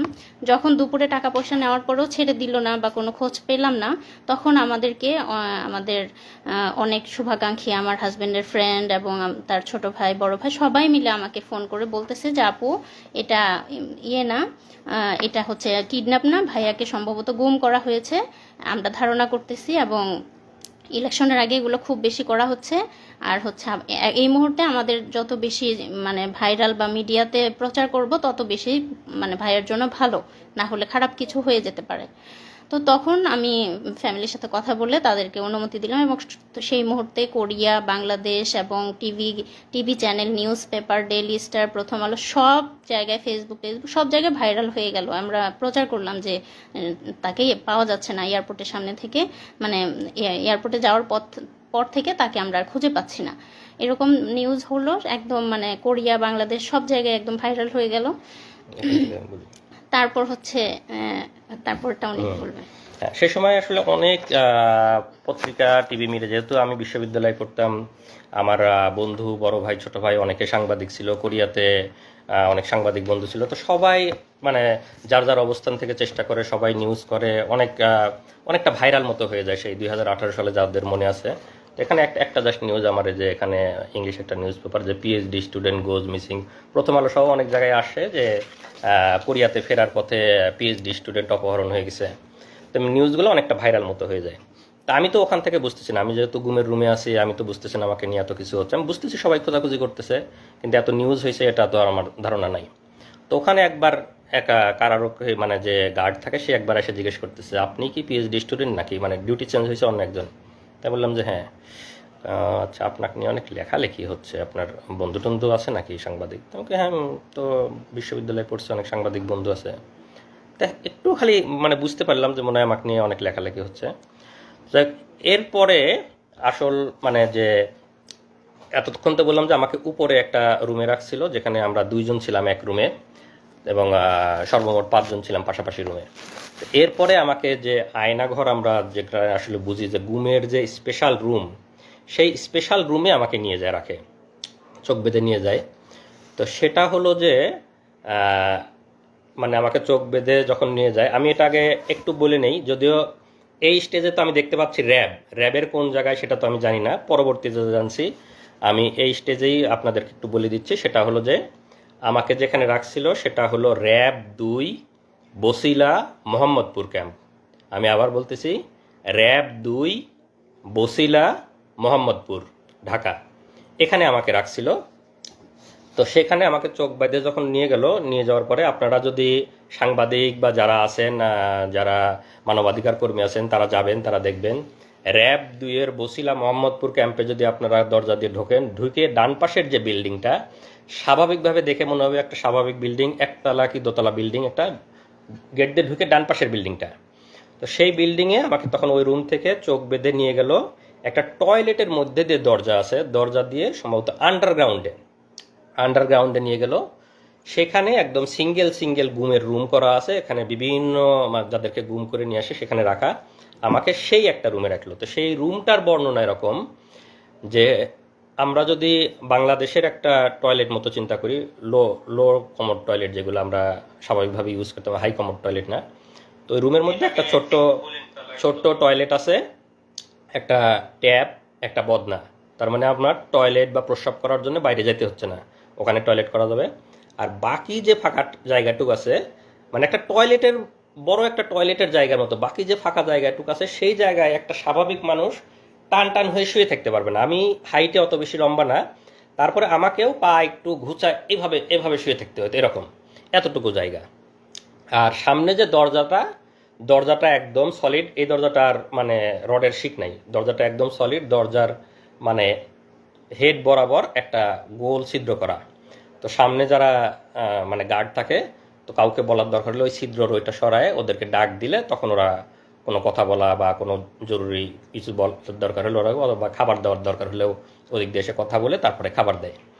তো ওইটা হলো একদম স্পেশাল রুম গুমের, যে একদম মানে আমরা ভাষায় বর্ণনা আপনারা আয়নাঘরের অনেক ছবি হয়তো আহ, আহ, ইয়েতে নেত্র নিউজে বা বিভিন্ন জায়গায় দেখছেন, আগামীতে আরও আসবে, আপনারা হয়তো ভিডিও দেখতে পারবেন, সাংবাদিক মানবাধিকার কর্মীরা যাবেন, সেগুলো ভিডিও করে নিয়ে আসবেন। তো একদম যেটা বর্ণনা দিলাম, একটা ছোট টয়লেট এবং বাকি যে ফাঁকা জায়গাটুক থাকে কষ্টে মষ্টে পা ভাঁজ করে একজন মানুষ শুয়ে থাকতে পারে। তা আমাকে ওখানে রাখলো, রাখার পরে একা একা ওই রুমগুলো হলো সিঙ্গেল ইউনিট, একা একা একা রাখলো। তো স্বাভাবিকভাবে ওখানে তো সবসময় মৃত্যু আতঙ্ক, মানে কখন মেরে ফেলবে, কখনই মানে সবসময় কল্পনা যে মেরে কোথায় লাশ ফেলে দেবে, কেউ টের পাবে। বাংলাদেশে যা হয় মানে লাশ ভাসতেছে, গুম হয়ে যাচ্ছে, নিখোঁজ হচ্ছে, কে কোথায় মারা যাচ্ছে, কার কোথায়, সেগুলো সবসময় চিন্তা হচ্ছে। তো পরের দিন রাতের বেলা আমাকে আবার ওই গুমের ওই যে সিঙ্গেল রুম, আয়নাঘরের যে সিঙ্গেল রুম, সেই রুম থেকে নিয়ে যায়, নিয়ে আবার অফিসারদের রুমে নিয়ে যায়। অফিসারদের রুমে যখন যাবে সবসময় চোখ বাঁধা, গুমের রুমে থাকা অবস্থায় চোখ খোলা রাখে। অফিসারদের রুমে যাওয়ার সময় সবসময় চোখ বাঁধা, কারণ কে জিজ্ঞাসাবাদ করতেছে, কে অফিসার, কে কি, কোনো কিছু বোঝার সুযোগ নাই। তারা বাংলাদেশি না ভিনদেশি তাও বোঝার সুযোগ নাই। এবং আমার কাছে যথেষ্ট সন্দেহ হয়েছে যে তাদের মধ্যে কিছু ভারতীয় মানে বা এদের থাকতে পারে, এবং এদের জিজ্ঞাসাবাদ, এদের টেকনোলজি, মোবাইল সার্চিং, এগুলো এত ইন্টেলেকচুয়াল, এত দক্ষ, আমার কাছে মনে হয় না যে বাংলাদেশিরা এত দক্ষ হতে পারে। তাদের মধ্যে দুই একজন মানে ভারতীয় রয়ের গুপ্তচর থাকা অসম্ভব কিছু না, আমার কাছে মনে হয়েছে। কলকাতার হ্যাঁ, বা এবং ভাষাটাও সবসময় একদম পিওর বাংলা মনে হয় নাই, কয়েকজন কথা বলতেছিল। যাই হোক, যেটা বললাম যে মানে অফিসারদেরকে আমরা যেহেতু দেখতে পাচ্ছি না, তাদের বর্ণনা দেওয়ার তো সুযোগ নেই এই স্টেজে। তো সেখানে এরা রাতভর আবার আমাকে জিজ্ঞাসাবাদ করে, এবং সেদিন মানে ফিজিক্যাল টর্চার করে নাই, ভয়াবহ মানসিক টর্চার করছে। যেটা বললাম যে বন্দুকের গুলির শব্দ, লাঠির শব্দ, মানে কানে ইলেকট্রিক শক দেওয়ার মতো শব্দ, ভয়াবহ মানসিক টর্চার করে। এবং আমাকে প্রায় হয়তো আনুমানিক রাত 12টার দিকে আবার এনে গুমের রুমে রেখে দেয়। তো সেই দিন আমি মানে মোটামুটি এমনিতে অনেক আতঙ্ক ভয়, সেদিন মনে হলো যে আজকে মনে হয় খারাপ কিছু করতে পারে। ওদের জিজ্ঞাসাবাদের ধরন বা সব কিছু মিলায় খুব মানে ভীতিকর একটা অবস্থা। তো এসে কোনো মতে শুয়ে আছে, ঘুমাই না, ঘুম তো আসার কোনো সুযোগই নাই ওখানে। তো যে অবস্থা, হয়তো ক্লান্ত হয়ে গেলে চোখটা একটু বুঝে আসে। তা আমাকে শেষ রাতের দিকে, রাত 4:30 বাজে, তখন আবার আইসে দরজায় মানে র্যাবের একজন নক করছে, ভাই আপনি আসেন, আপনাকে নিয়ে দ্রুত অপারেশনে যাইতে হবে। তখন তো আমার বুকের মধ্যে একদম মানে ছিট করে উঠছে যে এত রাতে অপারেশন, মানে তখন তো এমনিতে সব সময় মৃত্যু চিন্তা, ক্রস ফায়ারের চিন্তা, মানে আমাকে শুধু দরজায় ডাক দিছে, আপনি বের হয়ে আসেন, আপনাকে নিয়ে অপারেশনে যাইতে হবে। তখন আমি পুরাপুরি শিওর যে ভাই মানে মনে হচ্ছে যে আমাকে ক্রস ফায়ারের দেওয়ার জন্য ডাক, অপারেশন, র্যাবের অপারেশন এত রাতে আর কি হবে। তখন রাত 4টে 4:30 বাজে, আমি বুঝতেছি ফজরের সময় হয়ে যাচ্ছে। তখন আমি ওদেরকে বললাম, মানে ওই সময় তো চিল্লা চেঁচামেচি করেও কোনো লাভ নাই, মানে কেউ তো শোনার নাই। তখন আমি ওদেরকে বললাম যে ভাই একটু দেরি করেন, এখনই তো মানে আজান হয়ে যাবে, আমি ফজরের নামাজটা পড়ে নিই, আমি নামাজটা পড়ে বের হই। জীবনের মানে আমি একদম পুরাপুরি শিওর। আমি এখন হয়তো বলতে বলতে আমাদের অশ্রু শুকাই গেছে, মানে প্রথম যখন বলতাম আমি কান্নাকাটি করতাম আমার ওয়াইফের কাছে, সবার কাছে যখন বর্ণনা করছি, এখন বলতে বলতে মানে আমার অশ্রু শুকাই গেছে, হয়তো বা সেই এক্সপ্রেশনটা আসতেছে না যে মানে প্রথম দিকের আমার কি অবস্থা ছিল। আমি শতভাগ শিওর যে আমাকে ক্রস ফায়ারের জন্য নিয়ে যাচ্ছে, শুধু বলছে যে আপনি বের হন, আপনাকে নিয়ে অপারেশনে যেতে হবে। তা আমি ওদেরকে বললাম যে ভাই আমাকে একটু সময় দেন, আমি নামাজটা পড়ে বের হই, জীবনের শেষ নামাজ, আমি পড়ে বের হই। আমি একদম মানে চিল্লা চেঁচামেচি করতেছি, চিল্লা চেঁচামেচি করে তো কেউ শোনার নাই। তো পরে আমি সুন্দর করে অজু করছি, অজু করে যখন টয়লেটে নিয়ে গেছে, ওরা চোখ বেঁধে হাত ধরে ধরে নিয়ে যায়। ওখানে গিয়ে আমি একটা খোয়া পাইছি, আমাদের যে খোয়া থাকে, তো খোয়াতে আমি টয়লেটের দেয়ালে মানে একটা নাম্বার লিখে, মানে আমার ওয়াইফের নাম্বারটা লিখে আসছি। মানে আমার কাছে মনে হচ্ছে যে আমাকে তো ক্রস ফায়ার দিয়ে দেবে, আমার ওয়াইফ বা আমার ফ্যামিলি মেম্বার কেউ কোনোদিন জানতেও পারবে না আমি কোথায় ছিলাম, কিভাবে মারা গেছি। যদি কেউ কোনোদিন পরবর্তীতে গুম হয়ে এই টয়লেটে আসে, এই নাম্বারটা যদি দেখে, তাহলে হয়তো সে একটু বুঝতে পারবে, তাহলে হয়তো সে আমার ওয়াইফকে হয়তো একদিন ফোন দিয়ে যায়, এই নাম্বারটা ওখানে পাইছিলাম, আপনি কি আপনার এই নাম্বারটা আমি টয়লেটে পাইছি। এরকম মনে হচ্ছে যে কোনোভাবে যদি একটু জানাইতে পারতাম তাদেরকে যে আমাকে আজকে মেরে ফেলতে যায়, বা এরকম ফিলিংস। তো আমাকে বলে যে ভাই তাড়াতাড়ি করেন, আপনি তাড়াতাড়ি নামাজ পড়েন, আপনি তাড়াতাড়ি নিয়ে যেতে হবে, স্যাররা ওয়েট করতেছে। তা আমি অজু করে একদম ফজরের নামাজটা পড়লাম। আমার মানে সেই শেষ নামাজের যে কি ফিলিংস, এটা আমি মানে ভাষায় প্রকাশ করতে পারবো না। আমি একদম কনফার্ম আমাকে ক্রস ফায়ারে নিয়ে যাচ্ছে, এটা আমার জীবনের শেষ নামাজ। সেই নামাজের যে কি মানে ফিলিংস, সেটা আমার মানে এই মুহূর্তে বলার ভাষা নাই। নামাজ পড়ে আল্লাহর কাছে একদম অঝোরে কান্নাকাটি করে আল্লাহর কাছ থেকে জীবনের যত গুনাহ আছে সব মাপ চেয়ে একদম বিদায় নিয়ে যাচ্ছি, যে আল্লাহ তুমি আমার সব গুনাহ মাফ করে দিয়ে আমার বউ বাচ্চাকে দেখে রাখো। মানে একদম মৃত্যু পথযাত্রী মানুষের দোয়া যা হয়, আমি একদম দোয়া করে নামাজ পড়ে বের হলাম। আমাকে চোখ বেঁধে নিয়ে বের হলো। বের হওয়ার পরে আমি দেখলাম যে 3টা গাড়ি সাজানো, র্যাবের 3টা গাড়ি, সামনে, মাঝখানে, পিছনে। তো 3টা গাড়ি সবাই অস্ত্রসজ্জিত হয়ে ওখানে দাঁড়ায় আছে র্যাবেরিয়ে, কেউ হয়তো কাটার নিয়ে দাঁড়ায় আছে, কেউ হাতুড়, কেউ এরকম। তা আমার কাছে মনে হচ্ছে যে আমাকে ক্রস ফায়ার দিয়ে মারবে, যে কাটারগুলো দিয়ে হাত পা এগুলো কাটবে, মানে অঙ্গ প্রত্যঙ্গ বিচ্ছিন্ন করে করে ফেলবে, মানে বিভিন্ন রকমের অস্ত্র নিয়ে দাঁড়ায়, স্বাভাবিকভাবে ভীতিকর। তা আমাকে চোখটা এমনি বাইদে, ওখানে একটু দেখার মানে চোখটা খোলা ছিল জন্য সবগুলো দেখছি। আমাকে চোখ বাইদে মাঝখানের গাড়িতে তুললো, ওরা সামনের গাড়ি, পিছনের গাড়ি, মাঝখানের গাড়িতে আরও কিছু উঠলো, আমাকে নিয়ে গাড়ি নিয়ে টান দিল। এটা হলো হয়তো ভোর 5টা মতো বা 4:30 থেকে 5টা আনুমানিক আর কি। তো গাড়ি চলতেছে চলতেছে, আমি একদম অঝোরে শুধু আল্লাহর কাছে হাত তুলে দোয়া করতেছি, মানে জীবনের শেষ মুহূর্তের যত মাপ চেয়ে নেওয়া, জীবনের শেষ মুহূর্তের যত দোয়া আল্লাহর কাছে করতেছে। আর পাশের যারা আছে তারা সান্ত্বনা দিচ্ছে, ভাই কান্না করেন না, আল্লাহ আল্লাহ আল্লাহ শিখ করি, তারা তখনও সান্ত্বনা দিচ্ছে। আর আমি অজোরে আল্লাহর কাছে শুধু দোয়া করে যাচ্ছে এরকম। আমি তো জানি যে আমাকে ক্রস ফায়ারে নিয়ে যাচ্ছে, শেষ মুহূর্তে যত আল্লাহর কাছে মাপ চেয়ে নেওয়া যায়। তো এইভাবে প্রায় 1 ঘন্টা মতো গাড়িটা চললো। চলার পরে কোথায় যেন থামলো। তো আমার যেহেতু চোখ বাঁধা, আমি তো বুঝতে পারতেছি না কোথায় থামলো। তো গাড়ি থামানোর পরে ওরা মনে হলো যে 10-15 মিনিট কোথায় যেন গেছে আশেপাশে, মানে আমার সাথে 2-1জন রেখে বাকিরা কোথায় যেন গেল 10-15 মিনিট। তো 10-15 মিনিট পরে এসে আমাকে গাড়ি থেকে নামানোর পরে তো তখন আমাকে যেহেতু এয়ারপোর্ট থেকে তুলে নিয়ে গেছিলো, আমার লাগেজ, আমার ল্যাপটপের ব্যাগ সব কিছু আমার হাতে, আমার লাগেজটা ধরাই দিল, কাঁধে ল্যাপটপের ব্যাগটা দিল, আমার মোবাইলটা দেয়নি, মোবাইলটা দিলে যদি কোথায় কল দেই। তো ওই সময় আমার চোখটা খুলে দিল। চোখ যখন খুলে দিল তখন আমি দেখি আমাকে নামাই দিছে বিমানবন্দর স্টেশন, এয়ারপোর্টের অপোজিটে যে বিমানবন্দর স্টেশনের সামনে নামাই দিছে। তো এটার কারণ হলো, যেহেতু আগের দিন সব জায়গায় নিউজ হয়ে গেছে যে কোরিয়াতে ফেরার পথে পিএইচডি গবেষক অপহরণ হয়েছে, আমার বাড়ি পাবনাতে, আমাকে বিমানবন্দরের সামনে থেকে পাওয়া যাচ্ছে না, বিমানবন্দরে যাওয়ার পথে পাওয়া যাচ্ছে না, এরকম নিউজ হয়েছে। এই জন্য ওরা আমাকে বিমানবন্দর স্টেশনের সামনে নামাই দিছে। নামাই দিয়ে তখন আমাকে বলতেছে, যা তোর যেখানে খুশি যা। আচ্ছা, আরেকটা জিনিস, ওই নামানোর আগে গাড়ির মধ্যে আমার হাতে একটা দিয়ে, ওই শয়তানটা, ওর নামটা আরেকটু পরে বলবো, মানে চরমভাবে একটা চাপ দিচ্ছে, একটা কি যেন একটা ডিভাইস আমার সবগুলো আঙ্গুলের মধ্যে দিয়ে, মানে মনে হচ্ছে সবগুলো আঙ্গুল ভেঙে ফেলতেছে, যাতে আমি শক্ত করে কোনো কিছু ধরতেও না পারে আমার লাগেজটা কোনো মতো। তো চরমই আমি তো অনেক চিল্লা চেঁচামেচি ইয়ে করে গাড়ির মধ্যে আর কি। পরে নামাই দিয়ে লাগেজ ধরাই দিল, কাঁধে আমার ল্যাপটপের ব্যাগ, বলে যা যেখানে খুশি যা। পরে আমি তাকায় দেখলাম বিমানবন্দর স্টেশন। আমি তখনও ভাবতেছি, মানে আমার তখনও তো মৃত্যু হতো, আমি ভাবতেছি যে আমি ছেড়ে দেবো, পিছন থেকে হয়তো গুলি করে মেরে ফেলবে। আর গাড়িতে যখন নিয়ে আসতেছিল তখন তো মনেই হচ্ছিল যে হয়তো আমাকে কোনো ব্রিজের উপরে নিয়ে যাবে, কোনো ফাঁকা জায়গায় নিয়ে যাবে, গিয়ে গুলি করে মেরে ফেলে দেবে নদীতে বা ব্রিজ থেকে ফেলে দিবে, মানে বাংলাদেশে যেভাবে লাশ ভাসে থাকে সেরকম আমি কল্পনা করতেছি, আল্লাহর কাছে দোয়া করতেছি। আর বিমানবন্দর স্টেশনে নামাই দেওয়ার পরে আমি দেখতেছি বিমানবন্দর স্টেশন, কিন্তু আমার মনের মধ্যে মৃত্যু আতঙ্ক। আমার কাছে মনে হচ্ছে যে আমি হাঁটতে থাকবো, পিছন থেকে মনে হয় গুলি করে মেরে দিবে আর কি, ক্রস ফায়ার করে দিবে, এরকম মনে হচ্ছে। তা আমি আশেপাশে হাঁটতেছি আর ওরা আমাকে ঘিরে ধরে হাঁটতেছে। তো যারা ঘিরে ধরে হাঁটতে, যেহেতু আমার এই স্টেজে চোখ খোলা, আমি তো সবাইকে দেখতে পাচ্ছি। আর কয়েকদিন গার্ড দিছে, গার্ডদের অনেকের তো চেহারা আমি দেখছি। তো সেই গার্ডদের অনেকের র্যাবের ড্রেস পরা, অনেকের ড্রেস ছাড়া, তো সব রকমই আছে। তা আমি আস্তে আস্তে এয়ারপোর্ট স্টেশনের ভিতরে ঢুকে গেলাম। তখন একটু সকাল হয়েছে, এয়ারপোর্টের স্টেশনের কিছু লোকজন আসছে। তা আমার মধ্যে তো আমি দেখতেছি তারা আমার চারপাশে ঘিরে আছে। আবার আমার মনে হচ্ছে আমি যদি কোনোভাবে একটু ফ্যামিলিকে জানাইতে পারতাম। তো আমি ওখানে গিয়ে 1-2জনকে একটু রিকোয়েস্ট করলাম, ভাই একটু মোবাইলটা দেওয়া যাবে, আমি একটু বাড়িতে কল দেবো। তো ওরা হয়তো আমার পিছন থেকে সিগন্যাল দিচ্ছে, খবরদার দেওয়া যাবে না। তো লোকজন না করলো যে না দেওয়া যাবে না, হ্যাঁ মোবাইল দিতে পারবো না।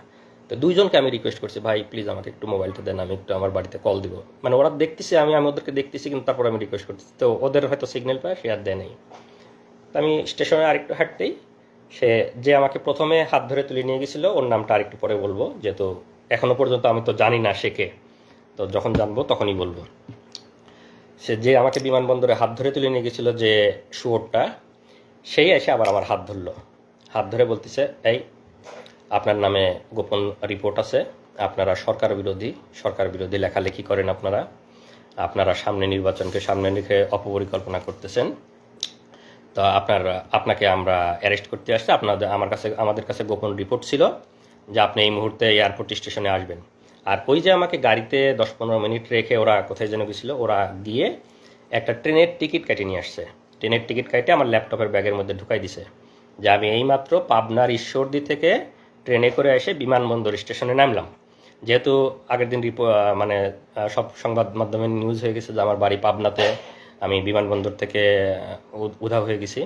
তো ওরা ট্রেনের টিকিট কেটে দিয়েছে যে আমি ট্রেনে করে পাবনা ঈশ্বরদী থেকে এয়ারপোর্ট স্টেশনে এসে নামলাম।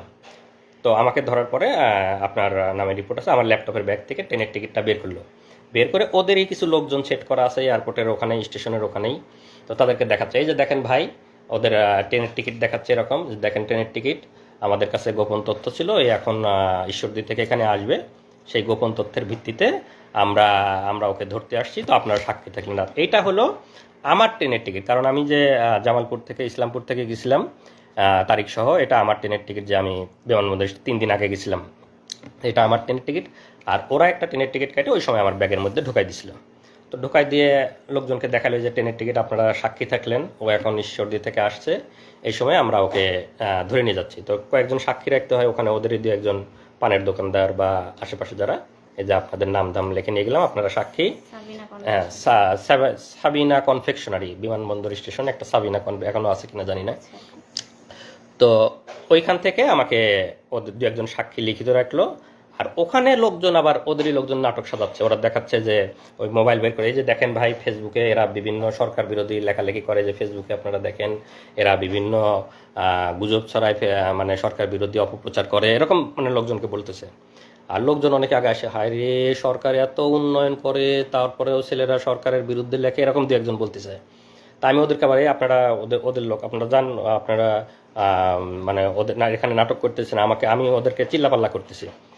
যখন আমাকে বলতেছে যে আপনার নামে রিপোর্ট আছে, আপনাকে আমরা ধরতে আসছি, আমি তখন চিল্লাপাল্লা করছি যে আমাকে গ্রেপ্তার করতে আসছেন, আমি তো 3 দিন আপনাদের ওখানে ঘুমছিলাম, এখানে আমাকে এনে নাটক করতেছেন, আমি খুব চিল্লাপাল্লা করছি। আশেপাশের লোকজন অন্তত যাতে জানে যে আমাকে ওরা 3 দিন ধরে ঘুম করে। আমার খালি মনে হচ্ছে কেউ যদি আমার একটু ছবি তুলে নিউজে টিউজে দেয় বা ফেসবুকে দেয়, অন্তত আমার ফ্যামিলি বা পরিচিত কারো না কারো নজরে আসবে। আমি খুব চিল্লাপাল্লা করছি, ভাই আমাকে গুম করে রাখছিল, এরা আমাকে গুম করে রাখছিল, আমাকে ক্রস ফায়ারে দিবে, ভাই আমাকে মারি ফেলবে, কেউ আমার একটু ছবি তোলেন, কেউ একটু ফেসবুকে দেন, আমি এরকম ওরা আমার মুখ চাপে ধরার চেষ্টা করছে, চুপ চুপ চুপ এরকম 2-1 কিল ঘুষিয়ে দিছে আমাকে।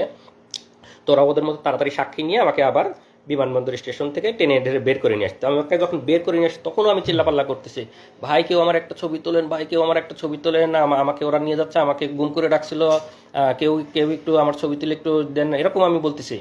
কিন্তু কেউই তো সাহস করে আর মোবাইল বের করে ছবি তুলতে পারতেছে না। তো ওরা নিয়ে এসে বিমানবন্দরের সামনে যে ওদের আবার গাড়ি দাঁড় করায়, আমাকে একটু আগেই তো ওদের গাড়িতে করে নিয়ে আসছে, আবার গাড়িতে করে নিয়ে আবার চোখ বেঁধে ওদের যে ক্যাম্প সেখানেই নিয়ে গেল। তো এই পর্যায়ে নিয়ে যাওয়ার পরে নিয়ে গেল, তখন তো সকাল হয়ে গেছে। তো ওখানে যাওয়ার পরে কিছুক্ষণ পরে আমাকে এই প্রথম অফিসারটা তার রুমে নিয়ে গেল, আমাকে ডাক দিয়ে নিয়ে গেল যে আমার সাথে এখন তো যেহেতু হয়ে গেছে, ওখানে নিয়ে যাওয়ার পরে ওরা আবার আমি তো জানি না সংবাদ সম্মেলন, যেহেতু আমি ওদের ওখানে আছি, ওরা জানে, ওরা বলবে যে এই সময় আপনারা জানেন সবাই যে সংবাদ সম্মেলন করলো। ওরা সংবাদ সম্মেলন ডাকে, সব সাংবাদিক ডাকে, সব ওদের, যেহেতু তখন তো দালাল মিডিয়া ছিল, এখন ইনশাল্লাহ মিডিয়া সত্য কথা বলবেন, আপনারা সত্য কথা লিখবেন। তো মিডিয়াতে প্রচার করলো যে সেই কথিত পিএইচডি গবেষক, সে আসলে কোরিয়াতে কোনো পিএইচডি করতো না, তারা সরকার বিরোধী অপপ্রচার করতো, সরকার বিরোধী লেখালেখি করতো, সে গোপনে আজকে কোরিয়াতে পালাই যেতে লাগছিল, আমরা গোপন তথ্যের ভিত্তিতে বিমানবন্দর স্টেশন থেকে তাকে গ্রেপ্তার করে নিয়ে আসছি। তো এরকম সরকার তাদের মতো করে সাজায় তারা সংবাদ সম্মেলন করে বিভিন্ন মিডিয়াতে দিয়ে দেওয়ার পরে ওখানে, আমি তো এগুলো জানি যেহেতু আমাকে ওখানে রাখছে, তারপরে আমাকে অফিসারটা তার রুমে ডাকলো চোখ খোলা অবস্থায়, এই প্রথম। তো তখন যখন আমাকে ডাকছে তখন আমি প্রথমবারের মতো তার রুমে ঢোকার আগে তার নেম প্লেটটা একবার দেখে গেছি যে কে। পরে তো ভিতরে ঢুকে তার সাথে আমার নাম ধাম ইয়েটাগুলো, তোমার নামে এখন মামলা দেওয়া হবে, আমরা তোমার নামে ডিজিটাল নিরাপত্তার মামলা দিয়ে তোমাকে করে দিবে, এরকম বলতেছে আর কি। তো যেহেতু নেম প্লেটটা দেখে গেছে, এই সময় আমি বলতেছি যে এই শুয়োরটা হলো আমাকে গুম করা থেকে শুরু করে সব কিছু নিজে হাতে করছে, এবং আমরা বসিলা মোহাম্মদপুর ক্যাম্পে যে 5 জন ছিলাম, 5 জনকে সে নিজে হাতে গুম করছে, এবং পরবর্তীতে আমি জেলে ছিলাম, জেলে থাকা অবস্থায় অনেকের সাথে কথা হয়েছে, তাদেরকেও সে গুম করছে। তা আমি তার ছবিটা আমার কমেন্টে দিয়ে দিব আপনাদের ইয়েতে, তার বিস্তারিত। তার নাম হলো মহিউদ্দিন ফারুকী। মহিউদ্দিন ফারুকী 2018 সালে র্যাব 2 বসিলা মোহাম্মদপুরে সে ছিল কোম্পানি কমান্ডার। পরবর্তীতে সে ওখান থেকে চলে যায় হলো পুলিশ সদর দপ্তরের সাপ্লাই শাখার এআইজি ছিল। এতটুকু পর্যন্ত তার ইনফরমেশন আমি জানি। এটা হলো মহিউদ্দিন ফারুকী। এটা হলো মহিউদ্দিন ফারুকীর ছবি। আমরা জাস্ট ছবিটা আপনাদেরকে দেখাচ্ছি, আমি পরবর্তীতে আমার কমেন্টে দিয়ে দেবো বিস্তারিত। এইটা হলো সেই মহিউদ্দিন ফারুকী। এই শোর আমাকে গুম করছে এবং আমার সাথে যারা 5 জন ছিল তাদেরকে নিজ হাতে গুম করছে। মহিউদ্দিন ফারুকী 2018 সালে র্যাব 2 এর কোম্পানি কমান্ডার, পরবর্তীতে পুলিশ সদর দপ্তরে সাপ্লাই শাখার এআইজি ছিল। আপনারা এর লিখে রাখবেন এবং এর ব্যাপারে আপনারা অবশ্যই তো অ্যাকশন নেবেন যারা মানবাধিকার কর্মী এবং যারা আছেন আইন শৃঙ্খলা রক্ষাকারী বাহিনী। তো আমাকে ওই সময় একবার জিজ্ঞাসাবাদ যেহেতু করে, আমি ওর নেম প্লেটে দেখে গেছি। তো পরবর্তীতে ওখান থেকে আমাকে ওখানেই রেখে দেয়, এদিকে সংবাদ সম্মেলন এটিয়ে করে আর কি। আর এর ব্যাপারে আরেকটু বলে রাখি, মহিউদ্দিন ফারুকী এরা তো হলো যে আমাদের নামে বিভিন্ন রকম অপবাদ দিয়ে আমাদেরকে মানে কালার করার বা আমাদেরকে অপমানিত করার চেষ্টা করেছে। এই মহিউদ্দিন ফারুকী আপনারা নাম দিয়ে সার্চ দেবেন, মহিউদ্দিন ফারুকী নাম দিলেই দেখবেন এর নামে বিভিন্ন রিপোর্ট আইছে। পুলিশ সদর দপ্তরের সাপ্লাই শাখার এআইজি থাকা অবস্থায় নারী কেলেঙ্কারিতে এক মহিলাকে সে অবিবাহিত মানে বিবাহ বহির্ভূত মহিলাকে নিয়ে এসে সে নিয়মিত তার সাথে শারীরিক সম্পর্ক করত তার অফিসেই। এবং সেই মহিলা এক পর্যায়ে প্রেগনেন্ট হওয়ার পরে সে মহিলাকে কোনোভাবে জোর করে ওষুধ খাওয়ায় অ্যাবর্শন করানোর পরে পরবর্তীতে আবার সে শারীরিক সম্পর্ক করতে থাকে, মহিলাটা আবার প্রেগনেন্ট হয়। পরবর্তীতে যখন সে আবার জোর করে অ্যাবর্শন করাতে যায় তখন মহিলাটাও কোনোভাবে উনি হয়তো আমার এই লাইভ যদি কোনোভাবে শুনে থাকে, মহিলাটাও কোনোভাবে হয়তো কোনো পাওয়ারফুল কারো মানে পরিচিত, সে তখন সেটা মানে মামলা করে তার নামে এবং সংবাদ সম্মেলন এটে করে। এই মানে শোরের নামে আপনারা সার্চ দিলেই পাবেন মহিউদ্দিন ফারুকী ভ্রূণ হত্যা মামলা, তার নামে 2টা না 3টা মামলা হয়েছে এবং সে তখন সাময়িক বরখাস্ত র্যাব সদর দপ্তর মানে পুলিশ সদর দপ্তর সাপ্লাই শাখার এআইজি থাকা অবস্থায় তখন থেকেই সে সাময়িক বরখাস্ত। এগুলো হলো এদের চরিত্র। এরা হলো এরকম মানে বিবাহ বহির্ভূত এরকম মানে ব্যভিচার এগুলা নিয়ে থাকে এবং তারা আমাদের নামে বিভিন্ন রকম অপবাদ দেওয়ার চেষ্টা করে এবং তখন থেকেই মানে মানে সাময়িক বরখাস্ত অবস্থায় আছে। এগুলো হলো এদের বাস্তব চরিত্র। তো ওখান থেকে তারপরে আমাকে যখন ওখানে রাখে, সংবাদ সম্মেলন করার পরে আমাকে নিয়ে পেপার পত্রিকায় ওদের মতো করে ভুয়া রিপোর্ট দেয়। এবং ওই দিন রাতে আমি যেহেতু বিমানবন্দরে চিল্লা চেঁচামেচি করছি যে আমাকে ওরা গুম করে রাখছিল, আমাকে কেউ ছবি তোলেন, কেউ আমার একটা ছবি তুলে রাখেন, আমাকে এরকম বলছি। তো তখন ওই দিন রাতে ওরা এইটা বুঝতে পারছে যে আমি লোকজনকে বলে দেওয়ার চেষ্টা করছি, ওদেরকে ধরা খাওয়ানোর চেষ্টা করছি। তো ওই দিন রাতে আমাকে ভয়ানক টর্চার করছে, শারীরিক টর্চার, যে তুই খুব চালাক না, তুই আমাদেরকে ধরাই দেওয়ার চেষ্টা করছিস যাতে আমরা ধরা পড়ে যাই, আমরা তোকে গুম করছি, এরকম চিল্লা চেঁচামেচি মানে অনেক অকথ্য ভাষায় গালিগালাজ করছে এবং ওই দিন রাতে আমাকে টর্চার করছে। তো টর্চারটা এরকম, রাতের বেলা আমি বলি আসলে, ওই দিন রাতে আমাকে চোখ বেঁধে ওদের আবার রুমে নিয়ে যায়, মানে দিনে চোখ খোলা ছিল, রাতের বেলা চোখ বাঁধা অবস্থায় আবার রুমে নিয়ে যায়। রুমে নিয়ে গিয়ে আমার এভাবে 2 হাতটা এরকম বাঁধে, এখানে হাত বাঁধে, আমার 2 পা বাঁধে, 2 পা এবং 2 হাত বাঁধে। আমার এই হাতের মধ্যে দিয়ে এই দিক দিয়ে একটা বাঁশ মতো ঢুকাই দেয়, আমি তো চোখ বাঁধা দেখতে পাচ্ছি না, বাঁশ মতো এরকম আড়াআড়ি ঢুকাই দেয় এবং আমার পায়ের উপরে এখানেও আড়াআড়ি একটা বাঁশ মতো রেখে দেয়। তো 2টা বাঁশ, আমার পায়ের 2 পায়ের উপর আড়াআড়ি একটা, আমার হাতের উপর আড়াআড়ি একটা। আর এই 2 বাঁশের উপরে মানে এই বাঁশের উপরে 2-4 জন, ওই বাঁশের উপরে 2-4 জন এরকম দাঁড়ায়, মানে রুটি বলার মতো, যেরকম মানে আমরা যেরকম বেলন দিয়ে রুটি বলি এইরকম একদম চাপ দিয়ে এরকম বলতেছে। আমি তো চিল্লাই করছি। যখন চিল্লাচ্ছি তখন আমার মুখের মধ্যে গামছা গুঁজে দিছে যাতে মানে চিৎকার বাইরে না যায়, আমার মুখের মধ্যে চিল্লাচ্ছে। পরে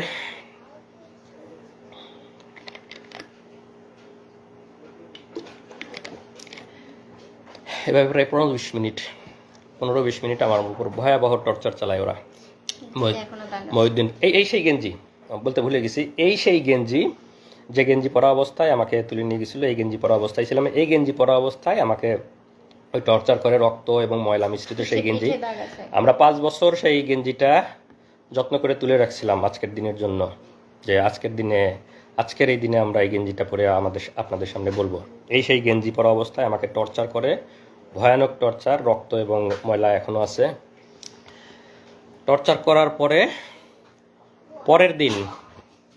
পরের দিন সকালে আমাকে থানায় পাঠাবে। আমার নামে এর আগে কোনো মামলা নাই, কোনো রিপোর্ট নাই, কোনো মামলা নাই। এখন তো আমাকে থানায় দিতে গেলে একটা মিথ্যা মামলা দিতে হবে। তখন পরের দিন সকালে ওরা একটা ভুয়া ডিজিটাল নিরাপত্তা, আপনারা জানেন যে ডিজিটাল নিরাপত্তা আইনের অবস্থা, আমরা সবাই এই আইনের যে কালো দিক, সেদিকের শিকার মানবাধিকার কর্মীরা, সাংবাদিকরা, আমরা যারা বাক স্বাধীনতায় বিশেষ করে আমরা সবাই শিকার। তা আমার নামে ভুয়া ডিজিটাল নিরাপত্তা আইনে একটা মামলা দেয়। মামলা দিয়ে সকালে আমাকে থানায় পাঠাবে। থানায় পাঠানোর আগে আমার তো এই ড্রেসটার অবস্থা খুবই খারাপ, রক্ত ময়লা সব কিছু ভর্তি। তো এইটা করে যখন আমি থানায় যাব, থানা থেকে যখন কোর্টে উঠবো, তখন তো সবাই দেখবে আমার অবস্থা। তখন ওরা করে কি, আমার যেহেতু লাগেজ ওদের কাছেই, আমাকে এয়ারপোর্ট থেকে তুলে নিয়ে গেছে, লাগেজ তো ওদের কাছেই, লাগেজে আমার জামা কাপড় আছে, লাগেজ থেকে অন্য একটা গেঞ্জি নিয়ে আসলো। অন্য একটা গেঞ্জি নিয়ে এসে আমাকে বললো যে এটা চেঞ্জ কর। এটা খুলে আমাকে ফ্রেশ যে একটা গেঞ্জি, সেই একটা গেঞ্জি পরতে দিল, এই গেঞ্জিটা পর। তো আমার হাত পায়ের আমার ওঠার মতো অবস্থা নাই, কোনো মতে ওরাই পরাই দিল। আমি কোনো মতো করে পরে গেঞ্জিটা চেঞ্জ করে এই গেঞ্জিটা আমার লাগেজে, ভাগ্যিস এই গেঞ্জিটা ওরা আমার লাগেজে দিয়ে রাখছিল, এটাই করে লাগেজেই ফেলে দিয়ে রাখছে। পরবর্তীতে তো আমি জেল থেকে বের হওয়ার পরে যখন লাগেজ নিয়েছি, তখন আসলে এই গেঞ্জিটা আবার পাইছি। তো আমাকে ফ্রেশ একটা গেঞ্জি পরায়ে আমাকে থানায় পাঠায় দেয়। থানায় পাঠায় দিয়ে সেখানে যেটা বললাম যে আমার নামে মিথ্যা ডিজিটাল নিরাপত্তা আইনে মিথ্যা মামলা দেয়। মামলা দেওয়ার পরে আমি তো থানায় এসে, দিকে তো আমার পরিবার খোঁজাখুঁজি করতেছে, যে সংবাদ সম্মেলন ওরা জানছে, দেখতে পাইছে যে আমাকে গ্রেপ্তার দেখাইছে, কিন্তু এখনও ওদের সাথে আমার দেখা হয় নাই। আমি তো বুঝতে পারতেছি না যে আমাকে গ্রেপ্তার পেপার পত্রিকায় মিডিয়া, কারণ আমি তো আমার জগতে। তো এই পর্যায়ে ওরাও খোঁজাখুঁজি করতেছে। তো এখন ও একটু সংক্ষেপে বলুক যে ওদের থানায় আসার পরের অভিজ্ঞতা। আমার কথা শেষ হয়েছিল যে আমার থেকে টাকা নিল, টাকা নেওয়ার পর তারা কনফার্ম করলো যে টাকা পেয়েছি, একটু পরে ছেড়ে দিব। তো আমরা ওয়েট করছি, আর কোনো খবর নাই। এরপরে যখন অনেক বেশি ভাইরাল হলো, তারপর হচ্ছে আমার কাছে ওই যে আমার হাজবেন্ড বললো না যে যারা গার্ড দিচ্ছিল তাদেরকে অনেক রিকোয়েস্ট করছে, তো সেখানকার একজন আমাকে কল দিয়ে বলছে যে আমি আপনার হাজবেন্ডের ব্যাপারে জানি, উনি ভালো আছে, উনি মারা যায় নাই, উনি ঠিক আছে, আপনারা চিন্তা করিয়েন না। তো আপনারা যে এত একদম ভাইরাল করে ফেলতেছেন, ম্যাসাকার করতেছেন, এই সেই করতেছেন, এগুলা কইরেন না, যত করবেন তত ক্ষতি হবে, এরকম করে আমাকে বলছে। তো তারপর আমি বললাম আমাকে তো কিডন্যাপের কথা বলে টাকা নিছে, তো এগুলা কারা তাহলে? পরে বলে তাই নাকি, টাকা নিছে, আপনারা টাকা দিছেন কেন? তারপরে আমি বললাম আমি তো জানি না, আমাকে বলছে কিডন্যাপ করছি, টাকা দেন, টাকা দিছি, কিন্তু তাকে আর ফিরিয়েও দেয় নাই এবং ফোন নাম্বারও বন্ধ। তখন সেই পুলিশ অফিসার বলছে না, কিডন্যাপ করা হয় নাই, সে ডিবির হেফাজতে আছে এবং তাকে সম্ভবত অ্যারেস্ট দেখানো হতে পারে 2-1 দিন পরে। আপনারা যারা লাইভটা দেখতেছেন একটু শেয়ার করেন, যাতে বাকি সবাই আসলে যে ফ্যাসিবাদ এবং গুম এরা যে কতটা ভয়াবহ, সবাই যেন জানতে পারে। হাসিনার ফ্যাসিবাদের শাসন এবং হাসিনার গুম নিয়ে সবাই যেন জানতে পারে। আপনারা সবাই লাইভটা একটু শেয়ার করে দিন, যাতে সবার কাছে এই ইনফরমেশনগুলো পৌঁছায় যায়। তো ওই পুলিশটা আমাকে ফোন দিয়েছিল হলো দুপুর 11:30 থেকে 12টার এদিকে। তো আমাদের অবস্থাটা এমন ছিল, আমরা কাউকে বিশ্বাস করতে পারছি না তখন, কারণ কিডন্যাপের কথা বলে টাকা নিল, আবার পুলিশ ফোন করে আমাকে বলতেছে যে আপনারা এত ভাইরাল কেন করতেছেন। তো তখন আমাদের মনে হচ্ছে যে ওরা আমাদেরকে বাধা দেওয়ার জন্য হয়তো বা মিথ্যা কথা বলতেছে, আমাদের মনের ভেতরে সেই ধুকপুকুনি কমে নাই। তারপরে যাই হোক, সারাদিন চলে গেল। বিকাল 3টা 2:45 থেকে 3টা এর মধ্যে হচ্ছে আমার ভাসুর, আমার যারা ঢাকায় ছিল, আমার ভাসুর আমাকে ফোন দিয়ে বলল যে সংবাদ সম্মেলন করে ওরা তো মনিকে অ্যারেস্ট দেখাইছে। তো ইয়েতে কি রেলওয়ে থানায় অ্যারেস্ট দেখাইছে। আর আমরা হচ্ছে তার করছিলাম, জিডি করছিলাম, হচ্ছে দক্ষিণ খান থানায়। তো রেলওয়ে থানায় অ্যারেস্ট দেখাইছে, আমার ভাসুরা সাথে সাথে সেখানে গেছে, যে তার সাথে দেখা করতে চাইছে, বলছে যে না এখন দেখা করা যাবে না এরকম। তো তখন আমার ভাসুর আমাকে বললো যে তুমি এখনই রওনা দাও, হয়তো তোমাকে দেখা করতে দিবে, তুমি সাফওয়ানকে নিয়ে এখনই চলে আসো। তখন আমি আমার ট্রেন ছিল আমার ইসলামপুরে জামালপুরে, তখন ট্রেন ছিল 3:30, আমি সেই ট্রেনে তখনই রওনা দিই আমার বাচ্চাটাকে নিয়ে। তো এর মধ্যে যে 3টা দিন গেছে, এই 3 দিনে আমি শুধু একটু পানি খেয়েছিলাম, এবং আমার বাচ্চাটা তখন কোথায় যাচ্ছে কি খাচ্ছে আমি কিছুই জানি না। তো সেই অবস্থায় আমি আমার ছোট বাচ্চাটাকে নিয়ে আমি আমার দুলাভাইয়ের সাথে করে ট্রেনে যাচ্ছি। তারপর আমরা মানে 8:30টার দিকে ঢাকায় পৌঁছলাম। পৌঁছেই হচ্ছে আমি আমার ভাসুরকে কল দিলাম যে কোথায় আসব। তো পরে বললো যে থানায় আসার আগে থানায় আসো, আর হচ্ছে অফিসারের নাম্বার দিল যে আগে এনাকে ফোন করো যে দেখা করতে দিবে কিনা, এত দূর থেকে আসছো, যদি দেখা করতে না দেয় শুধু শুধু আসে কষ্ট করা লাগবে, আগে কল দিয়ে কথা বলে নাও। তো কল দিলাম, তখন ওনারা বললো যে না, রাত্রেবেলা আমরা কাউকে দেখা করতে দেই না, আমাদের অফিসাররা রাতে থাকে না, তো অনুমতি ছাড়া দেখা করা যাবে না, আপনারা কালকে সকালে আসবেন, সকালে তাকে কোর্টে নেওয়া হবে তখন আসবেন। তো আমি তো 3-4 দিনের এই ধকল, তার মধ্যে বাচ্চাটা নিয়ে আত্মীয়র বাসায় উঠেছি। আমার বাচ্চাটার অযত্নে ওর মানে পেটে গ্যাস হচ্ছে, মানে ওর প্যান্ট নষ্ট হচ্ছে, এরকম অবস্থা। তারপরে মানে যাই হোক, আমার তখন ফিলিংসটা এমন ছিল যে আল্লাহ, পাওয়া তো গেছে, সে তো বেঁচে আছে, এটাই আলহামদুলিল্লাহ। হ্যাঁ, তখন এরকমই ছিল, আমার খালি মনে হচ্ছে কখন সকাল হবে, আমি কখন দেখতে যাব। তারপর সকালবেলা আসলাম। তো আসার পরে হচ্ছে 10:30টার দিকে আমি রেলওয়ে থানার সামনে আমার ছোট বাচ্চাকে নিয়ে আমার ভাসুররা ছিল কোর্টে, মানে আমাদের কথা ছিল এমন যে যদি কোর্টে নিয়ে যায় যেন ওনারা দেখতে পায়, আবার থানায় থাকলে যেন আমি মানে যে কেউ একজন যেন দেখতে পারি, যে কেউ। তো ওনারা ওখানে ছিল, আর আমি আমার দুলাভাই সহ বাচ্চা সহ আমরা হচ্ছে রেলওয়ে থানার সামনে দাঁড়ায় আছি। আমরা হচ্ছে বারবার জিজ্ঞেস করতেছি, আমাকে তো কিছু বলতেছে না যে আছে কি না আসলে, বা এই সে কিছুই বলতেছে না। তো তখন আমার শ্বশুরবাড়ি যেহেতু পাবনা, আমার শাহজাদপুর পাবনার কাছাকাছি এক এলাকার একটা পুলিশ ছিল, উনি আমাকে বলল যে আপনারা অপেক্ষা করেন, আসে উনি এখানে, কিছুক্ষণ পর বের করা হবে।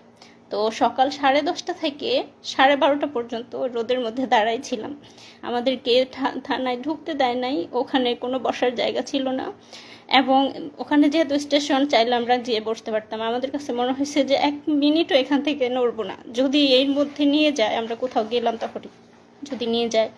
আমার বাচ্চা তখন হচ্ছে মানে 2-2.5 বছর বয়স, মানে ওর খাওয়া ঘুম সব কিছু উল্টাপাল্টা হয়ে যাচ্ছে। তো যাই হোক, তারপরে তাকে 12:30টার দিকে হচ্ছে বের করলো। যখন বের করলো দেখি যে তার 2 হাত বাঁধা, এবং মানে এই যে আপনারা দেখছেন আসিফ মাহতাব স্যারকে যেভাবে বেঁধে বের করছে কোর্টে, সেভাবে তাকে বেঁধে বের করছে। আমি দৌড়ে চলে গেছি, দৌড়ে গিয়ে তাকে জড়ায় ধরে খালি আলহামদুলিল্লাহ বলছে, আর বলছি যে তুমি একটুও চিন্তা করো না, সব ঠিক হয়ে যাবে। হ্যাঁ, আমি কাঁদি নাই, আমি তাকে সাহস দিচ্ছি, আমি বলছি যে সব ঠিক হয়ে যাবে ইনশাল্লাহ, তুমি একটুও চিন্তা করো না। ও আমাদেরকে দেখে অবাক হয়ে গেছে যে আমরা কিভাবে জানলাম, কিভাবে এখানে আসলাম। তো আমার মানে আমরা ওখানে যাওয়ার সাথে আমার তো ধারণাই নাই যে ওরা মিডিয়ার মাধ্যমে জানছে, মানে থানার সংবাদ পাইছে, থানাতে চলে, কারণ আমি তো থানার মধ্যে, মানে আমি কিছুই বুঝতে, মানে আমি ওদেরকে দেখে অবাক হয়ে গেছি যে মানে ওরা এখানে চলে আসছে। আমি আমার ছেলেকে নিয়ে আমি যখন গেলাম দৌড়ায়, ওরা আমাদের কুকুরের মতো দূর দূর করে মানে করে দিচ্ছে, তাড়া দিচ্ছে, এই চলে যান চলে যান, খবরদার কাছে আসবেন না, কাছে আসলে কিন্তু আসামিকে টর্চার করবো, খবরদার কাছে আসবেন না। তো ও আমার বাবুকে জাস্ট একটা চুমা দিতে আসছিল, মানে ঠোঁটটা কাছে নিয়ে আসছে আমার বাবুর গালের কাছে, ওরা দিতে দেয় নাই, ওরা ওকে দড়ি ধরে টান দিয়ে হেঁচকে টান দিয়ে নিয়ে গেছে। এই দৃশ্য আমি কোনোদিনও ভুলবো না। তারপর যাই হোক, ওনাকে একটা সিএনজিতে উঠালো, পাশে তো 3-4 জন পুলিশ ছিল, তো সাথে সাথে আমরা আরেকটা সিএনজি ভাড়া করলাম। ভাড়া করার পরে আমাদেরই হলো যে আমরা ওদেরকে পুরো ফলো করব, ওরা যেদিক দিয়ে যাচ্ছে আমরা ওইভাবে। তো যে ফলো করতেছি, আমাদের সিএনজি ওদের সিএনজি পাশাপাশি ছিল, এবং একটা জ্যাম লেগে যায়, জ্যাম লেগে যাওয়ার ফলে তাদের সিএনজি আর আমাদের সিএনজি একদম পাশাপাশি, মানে আমি বারবার আমার এখান থেকে দেখতেছি ও একটু করে তাকাচ্ছে। তো আমি সাফওয়ানকে বলছি, দেখো ওই যে তোমার বাবা, ডাকো, বাবাকে ডাকো, সাফওয়ান ডাকতেছে, বাবা বাবা এমন করে ডাকতেছে। পুলিশ কতটা হিংস্র, কতটা খারাপ। সে সিএনজি থেকে বের হয়ে এসে, আমাদের সিএনজিওয়ালা একটু বয়স্ক ছিল, আমাদের সিএনজিওয়ালাকে লাথি মেরে বলতেছে যা তাড়াতাড়ি এখান থেকে। মানে আমাদের সিএনজি ওখানে দাঁড়াতে দিচ্ছে না। সে বয়স্ক মানুষটার সাথে খারাপ, জাস্ট আমার ছেলে একটু বাবা বলে ডাকছে, এটাই ওদের সহ্য হচ্ছে না। ঠিক আছে, তখন ওরা লাথি মেরে আমাদের সিএনজিওয়ালাকে বলতেছে যা তাড়াতাড়ি, মানে যেন দেখাই না হয় এরকম। পরে যাই হোক ওনাকে নিয়ে গেল, নিয়ে যাওয়ার পরে কোর্টে, মানে যখন ওনাকে সিএনজি থেকে নামিয়ে গারদে নিচ্ছে, আমার ভাসুররা তখন প্রথম 3-4 দিন পরে তাদের ভাইকে দেখতে পেল। তারপর আমরাও নামলাম, নামার পরে আমরা মানে অপেক্ষা করছি কি করে কি হবে, কারণ আমাদের পরিবারে কোনো, আমার শ্বশুর বাড়ি, আমার বাবার বাড়ি, কোনো ফ্যামিলিতেই এরকম কিছু হয় না, আমরা কিচ্ছু জানি না কি হতে যাচ্ছে কি হবে। কিন্তু আমার মনের মধ্যে একটা সাহস ছিল যে আমার ভাসুররা অনেক ভালো ভালো জব করে, ইনশাল্লাহ খুব দ্রুত বের করে আনতে পারবে। আমি জানি না, আমি ছোট মানুষ, তখন এসব বুঝি না, মানে এত কষ্ট যে হবে সেটা বুঝতে পারিনি। আমার মনে হয়েছে খুব দ্রুত 2-3 দিনের মধ্যেই হয়তো বের করতে পারবে। তো তারপর যাই হোক গারদ থেকে তাকে কোর্টে নেওয়া হলো। আমরা পিছে পিছে যাচ্ছি, আমাদেরকে একটু কাছে ঘেঁষতে দিচ্ছে না, মানে কোনো কথা, কোনো ইনফরমেশন যেন আমরা তাকে না দিতে পারি বা উনি আমাদেরকে কিছু না জানাতে পারে, তার কাছেই ঘেঁষতে দিচ্ছে না, এবং দূর দূর করে তাড়িয়ে দিচ্ছে। তারপর হচ্ছে তাকে তখন কোর্টে তোলা হলো। এরপর তুমি বলো। যে আসলে অভিজ্ঞতা বলতে গেলে আরও অনেক কষ্টের কথা, সব কিছু বলা এক লাইভে সম্ভব না। এরপরে তো আমাকে কোর্টে নিল গারদের, বা মানে কোর্টের কাহিনী আপনারা অনেকেই জানেন, যাদের পরিবারের অনেকে মামলা মোকদ্দমার শিকার হয়েছে। সেখানে কি অবস্থা সেটা আর বর্ণনা না করি, আমাদের লাইভ অনেক লম্বা হয়ে যাবে। তো আমাকে সেখানে যেহেতু বললাম যে ডিজিটাল নিরাপত্তা আইন, সরকার যে আইনটা করছে, আমাদের বাক স্বাধীনতা হরণের আইন, আমাদের স্বাধীনতা হরণের আইন, সেই আইনে মিথ্যা মামলা দেয়। মামলা দিয়ে আমাকে কোর্টে চালান দেয় এবং কোর্ট থেকে আমাকে রিমান্ড দেওয়া হয়। আইনজীবী, আমি তখন আমার আমার আমার আইনজীবী বলছে যে পিএইচডি করে, পিএইচডি শেষ, মানে শেষের ইয়েতে, মানে স্কলার, সে রিসার্চার। এত কিছু শোনার পরেও বিচারক আমাকে রিমান্ডে দিছে, আসিফ মাহতাব স্যারকে বা আমাদের সম্মানিত শিক্ষকদেরকে যেভাবে দেওয়া হয় সেভাবে আমাকে প্রথমে 3 দিনের রিমান্ডে দেয়, পরে আরও 1 দিনের রিমান্ড এবং সেগুলার অভিজ্ঞতা বর্ণনা করতে গেলে আরও অনেক লম্বা হয়ে যাবে। তো সেগুলো আজকে বর্ণনা না করি। তো 3 দিনের মানে রিমান্ডগুলো শেষ হওয়ার পরে আমাকে রিমান্ডের ওখানে আমার ফ্যামিলির কাছ থেকে টাকা দাবি করছে, আমার কাছে ফ্যামিলির কাছ থেকে টাকা করছে, আমার ওখান থেকে টাকা নিছে। আমার মোবাইলটা ওদের কাছে ছিল। মানে হাসিনা তো সারা বাংলাদেশে, মানে পুলিশ এবং সব জায়গায় যে দুর্নীতি করছে, ওরা ওখানেই আমাকে বলতেছে যে মানে টাকা দিতে হবে। মানে ওখানে আমি কিভাবে টাকা দিব, তখন মানে আমাকে বিভিন্ন রকম ভয়ভীতি দেখাচ্ছে, আমার ফ্যামিলির উপর করবে, ফ্যামিলির উপর মানে ফ্যামিলিকেও জড়াবে এগুলোর মধ্যে। তখন আমি ওদেরকে বললি যে আমার মোবাইলটা আপনাদের কাছে আছে কিনা। হ্যাঁ, মোবাইল আছে। কারণ আমি যেহেতু ইন্টারনেট ব্যাংকিং ইউজ করতাম, আমার কোরিয়ার যে ইন্টারনেট ব্যাংকিংয়ের অ্যাপস আমার মোবাইলে ইনস্টল করা ছিল, আমি ওখান থেকে ওদের মানে বিকাশে মানে ইনস্ট্যান্ট 10,000 টাকা ট্রান্সফার করে দেই। তখন মানে একটু মানে ঠান্ডা, মানে পুলিশ তো ঘুষখোর, মানে আমাদের কাছ থেকে 1 লাখ টাকা ওদের কাছ থেকেও চাইছে। তারপরে আমাকে মিথ্যা মামলা রিমান্ড শেষ করার পরে আদালতের মাধ্যমে আমাকে জেলে পাঠায় দেয়। তো জেলের অনেক অভিজ্ঞতা, জেল, রিমান্ড, এগুলা বলতে গেলে আসলে আরও বিস্তারিত বলার সময় নাই, লাইভও লম্বা হয়ে যাবে। তো জেলের সবচেয়ে সুন্দর একটা অভিজ্ঞতা হলো যে আমাদের শহীদ দেলোয়ার হোসেন সাইদি হুজুরের সংস্পর্শ পাইছি আমি ওই সময়। সাইদি হুজুর এবং আমাকে কেরানীগঞ্জ জেল থেকে কাশিমপুর জেলে পাঠানো হয়েছিল। তো কাশিমপুর জেলে যখন ছিলাম, সাইদি হুজুর সেখানে ছিলেন। আমি এবং সাইদি হুজুর প্রায় 20-25 দিন একসাথে ছিলাম। বিকালে আমরা একসাথে হাত ধরে হাঁটতাম, সাইদি হুজুরের সাথে গল্প করতাম। অনেক অনেক অনেক নসিহা করছে, আমার হাত ধরে, আমার ওই যে টর্চার করছে, আমার আঙ্গুলগুলো প্রায় আমি 3 মাস এই 2টা আঙ্গুল মানে কোনোভাবেই আমি মানে এরকম ভাঁজ করে, এই 3টা আঙ্গুল দিয়ে আমি খাওয়া দাওয়া করতাম। এই 2টা আঙ্গুলের কোনো ফিলিং ছিল না।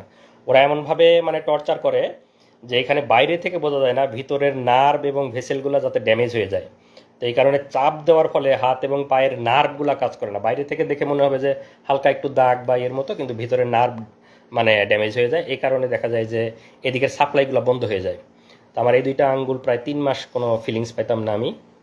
এবং আমি যেহেতু রিসার্চার, আমি পাইপেট ইউজ করি, আমি তো সবসময় এই ফিঙ্গারটা ইউজ করতে হয়। এই ফিঙ্গারের আমি কোনো মানে পেতাম, কোনো ফিলিংসই পাইতাম না। এটা তো এই ভাঁজ করা বা কোনো ফিলিংস ছিল না এই 2টা আঙ্গুল প্রায় 3 মাস। তো দেলার হোসেন সাইদি হুজুরের সভাপতি ছিলাম, উনি আমার হাতে মেসেজ করে দিছে, দোয়া করছে সাইদি হুজুরকে আল্লাহ জান্নাতুল ফিরদাউস নসিব করুক। এটা আমার জেলের সবচেয়ে সুন্দর অভিজ্ঞতা যে সাইদি হুজুরের মতো একজন মানুষের সহচর্যে আমি প্রায় 20 দিন ছিলাম। উনি আমাকে ওনার একটা ফতুয়াও গিফট করছিলেন ওই সময়। আর এই যে আমরা এতদিন পরে আজকে লাইভে আসছে, আপনারা সবাই জানেন যে বাংলাদেশ কোন ফ্যাসিবাদের মধ্যে ছিল, আমাদের কোনো বাক স্বাধীনতা ছিল না, আমাদের বলার কোনো সুযোগ ছিল না, বলার কোনো অধিকার ছিল না, মিডিয়া আমাদের কথা প্রচার করতো না, আমাদের পরিবারের উপর টর্চার করা হতো, পরিবারের আমি কোরিয়াতে চলে আসছি, আবার আল্লাহ আমাকে জেল থেকে বেরো অনেক কঠিন পথ পাড়ি দিয়ে আসতে হয়েছে, সেগুলা অন্য কোনো একদিন বলবো। তারপরেও আমার এখানে পিএইচডি ডিগ্রি হয়েছে, আল্লাহ আমাকে ভালো চাকরি মিলাইছে, অনেক ভালো আছি। কিন্তু তারপরেও তো মানে দেশের প্রতি টান আছেই। আর এতদিন যে আমরা বলতে পারি নাই, কিন্তু এর মাঝে তো আমরা চুপ ছিলাম না। আমরা যারা বলতে চাই তারা তো আমরা বিভিন্নভাবে বলার চেষ্টা করি। আমি আল জাজিরাতে, বিবিসিতে, আমাদের শ্রদ্ধেয় সামি ভাই, তাসনিম খলিল ভাই, ওনাদের সাথে কথা বলছি, ওনাদের কাছে বলছি, বিবিসিতে বলছি, আল জাজিরাতে বলছি, সব জায়গায় হাসিনার ফ্যাসিবাদ, হাসিনার গুম, এগুলো আমরা অলরেডি ইন্টারন্যাশনাল মিডিয়াতে দিয়ে রাখছিলাম। এবং আজকের যে এই যে সরকারের পতন, এগুলো আসলে তো সব কিছুরই সম্মিলিত একটাই মানে বাইরে থেকে মানে র্যাবের যে স্যাংশন বা র্যাবের এগুলো সব কিছুই আসলে এই সম্মিলিত মানে রিপোর্ট বা এগুলোর মাধ্যমে হয়েছে। এবং আমি যেহেতু পিএইচডি রিসার্চার ছিলাম, আমি তো স্বাভাবিকভাবেই মোটামুটি তাদের সাথে ইংরেজিতে কথা বলতে পারবো, তো আমি তাদেরকে সব কিছু বিস্তারিত বলছি, বিবিসি, আল জাজিরা এবং মানবাধিকার সংগঠনগুলোকে। তো আসলে শেষ কথা এটাই যে আমরা যারা প্রবাসে আছি সবাই দেশকে ভালোবাসে, স্বাভাবিকভাবে আমিও ভালোবাসি, দেশকে অনেক ভালোবাসি। দেশকে ভালোবাসি জন্যই পিএইচডি শেষ করে ইচ্ছা ছিল দেশে ফিরে যাব, দেশে থাকব, দেশের জন্য কাজ করব, সেই আশা আকাঙ্ক্ষা নিয়েই গেছি। এবং নিজের যোগ্যতা বলে ইচ্ছা ছিল ইউনিভার্সিটিতে জয়েন করব, ইউনিভার্সিটিতে জয়েন করার চেষ্টা করেছি, কিন্তু আমাদের যেহেতু মেধাকে মূল্যায়ন করা হয় না, স্বাভাবিকভাবেই আমাকেও মূল্যায়ন করা হয় নাই। আমাকে দেশের জন্য কাজ করতে গিয়ে আমাকে আসামি হয়ে দেশ থেকে ফিরে আসতে হয়েছে। তো আমরা সেই কষ্ট নিয়েই এখনও আছি। শত কষ্টের পরেও আমরা আজকে আলহামদুলিল্লাহ বলি যে আমাদের শত জুলুম নির্যাতনের পরে আল্লাহ আমাদেরকে মুক্তি দিয়েছে, ফ্যাসিবাদ থেকে মুক্তি দিয়েছে, জালিমের শাসন থেকে মুক্তি দিয়েছে। এবং আজকে আমান, আজমি, আরমান ভাইরা ফিরে আসছে আয়নাঘর থেকে, এটা দেখে আমরা কান্না করতেছি, আমার স্ত্রী আমরা কান্না করতেছি যে আমরা 3 দিন ঘুমিয়ে আমাদের কি অবস্থা ছিল, মনের অবস্থা। এই ভাইরা 8-10 বছর ধরে গুম, তাদের মনের অবস্থা কি? আপনারা হয়তো তাদের কথাও শুনবেন, তারা আস্তে আস্তে হয়তো আসবে। তাদের মানসিক অবস্থার কি অবস্থা আমি জানি না, 3 দিনেই তো আমার মানসিক অবস্থা বর্ণনা করলাম। এবং এই অবস্থায় সবসময় দেশে যাওয়ার জন্য উদ্যম, যেহেতু মিথ্যা মামলা দিয়ে রেখেছে এবং দেশের জন্য কাজ করতে গিয়ে দেশ থেকে আসামি হয়ে ফিরে আসছি, দেশে যাওয়ার খুব বেশি সুযোগ ছিল না। এর মাঝে আমার আম্মা ক্যান্সারে আক্রান্ত হয়ে মারা যায়। আমি আম্মাকে শেষবার দেখতে পারেন, আম্মা মারা যাবে, আম্মা ডাক্তার বলছে যে এত মেয়াদ আছে, এত মাস ম্যাক্সিমাম হয়তো টাইম পাইতে পারে। আম্মার ডায়াগনোসিস হয়েছিল লেট স্টেজে। সব কিছু জানার পরেও আমরা আম্মার জন্য যাইতে পারি শেষ মুহূর্তে না পেরে। আম্মার যখন অবস্থা বেশি খারাপ, আমি টিকিট কাটছিলাম, আমি, আমার স্ত্রী, সন্তান, আমরা 4 জন সবাই টিকিট কাটছি যে যত যাই হোক আমাকে গ্রেপ্তার করলেও আমি যাব, আম্মাকে আমার দেখতেই হবে। আম্মা সেই শেষ সময় আমি টিকিট কেটে যাওয়ার চেষ্টা, তখন করোনার পিক সময়, টিকিট অনেক এক্সপেন্সিভ, টিকিট পাওয়া যায় না, ফ্লাইট নাই। সেই মুহূর্তে আমি টিকিট কেটে মানে আম্মার জন্য গেছি। কিন্তু আমি যেদিন টিকিট কাটছি আম্মা তার পরের দিন মারা গেছে। আমি যেতে যেতে আম্মার জানাজা পাই নাই, আমার যেতে আরও একদিন ডিলে হয়েছে। কারণ তখন করোনার সময় তো আমাদের পারমিশন নিয়ে যাইতে হইতো যে আমরা ফিরে আসবো। করোনার সময় ফ্লাইট অ্যাভেলেবেল ছিল না, টিকিট কেটে যাওয়ার সুযোগ ছিল না। তো টিকিট কেটে আমার ফ্লাইট ছিল 2 দিন পরে, আমি যেদিন টিকিট কাটছি পরের দিন আম্মা মারা গেছে। তো আমি আমার আম্মাকে পাই নাই, এই আফসোস আমার সারা জীবনে যাবে না। আমি আম্মাকে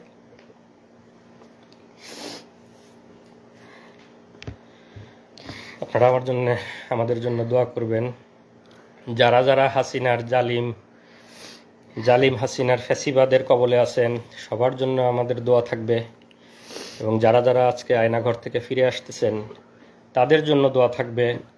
এবং আমরা আবার ফিরে আসতে চাই, শত নির্যাতনের পরেও আমরা চাই আমরা দেশে ফিরে আসব, দেশের জন্য কাজ করব। নতুন দেশ গঠনে আমরা সবাই একসাথে ঐক্যবদ্ধভাবে কাজ করব। এবং আমাদের নতুন বাংলাদেশ হবে সুজলা সুফলা, এবং যেখানে কোনো দুর্নীতি থাকবে না, যেখানে কোনো ফ্যাসিবাদ থাকবে না। এই ডিজিটাল নিরাপত্তা আইন, এই বাক স্বাধীনতা হরণের আইন উঠিয়ে দেওয়া হবে, এবং আমি আশা করি যারা মানবাধিকার সংস্থায় আছেন, যারা নতুন সরকার গঠন করবেন, তারা এই ফ্যাসিবাদী এবং বাক স্বাধীনতা হরণকারী এই ডিজিটাল নিরাপত্তা আইন আপনারা উঠিয়ে দিবেন। যারা যারা আমরা নির্যাতনের শিকার, তাদেরকে এই জুলুম থেকে আপনারা মুক্তি দেবেন। এবং আমি পরিশেষে যে ছাত্র আন্দোলনের মাধ্যমে এই ফ্যাসিবাদ, এই জুলুম থেকে আমরা মুক্তি পেয়েছি আল্লাহর অশেষ মেহেরবানিতে, তাদেরকে আমি ধন্যবাদ দিতে চাই। তাদেরকে ধন্যবাদ দিয়ে ধন্যবাদ দেওয়ার কোনো ভাষা আমার জানা নেই। তাদের এই আন্দোলনের ফলে এবং যারা শহীদ হয়েছেন, তাদের আত্মার মাগফিরাত কামনা করি। পরিশেষে আমি বলবো যে আমরা সবাই মিলে ইনশাল্লাহ একটা নতুন বাংলাদেশ গড়ব, যেখানে থাকবে না কোনো ভেদাভেদ, কোনো মারামারি, কোনো এরকম কোনো, যাতে আর কাউকে এভাবে লাইভে এসে তার এই কঠিন কঠিন পরিস্থিতির বর্ণনা না করতে হয়। সবাইকে ধন্যবাদ। আসসালামু আলাইকুম ওয়া রাহমাতুল্লাহ।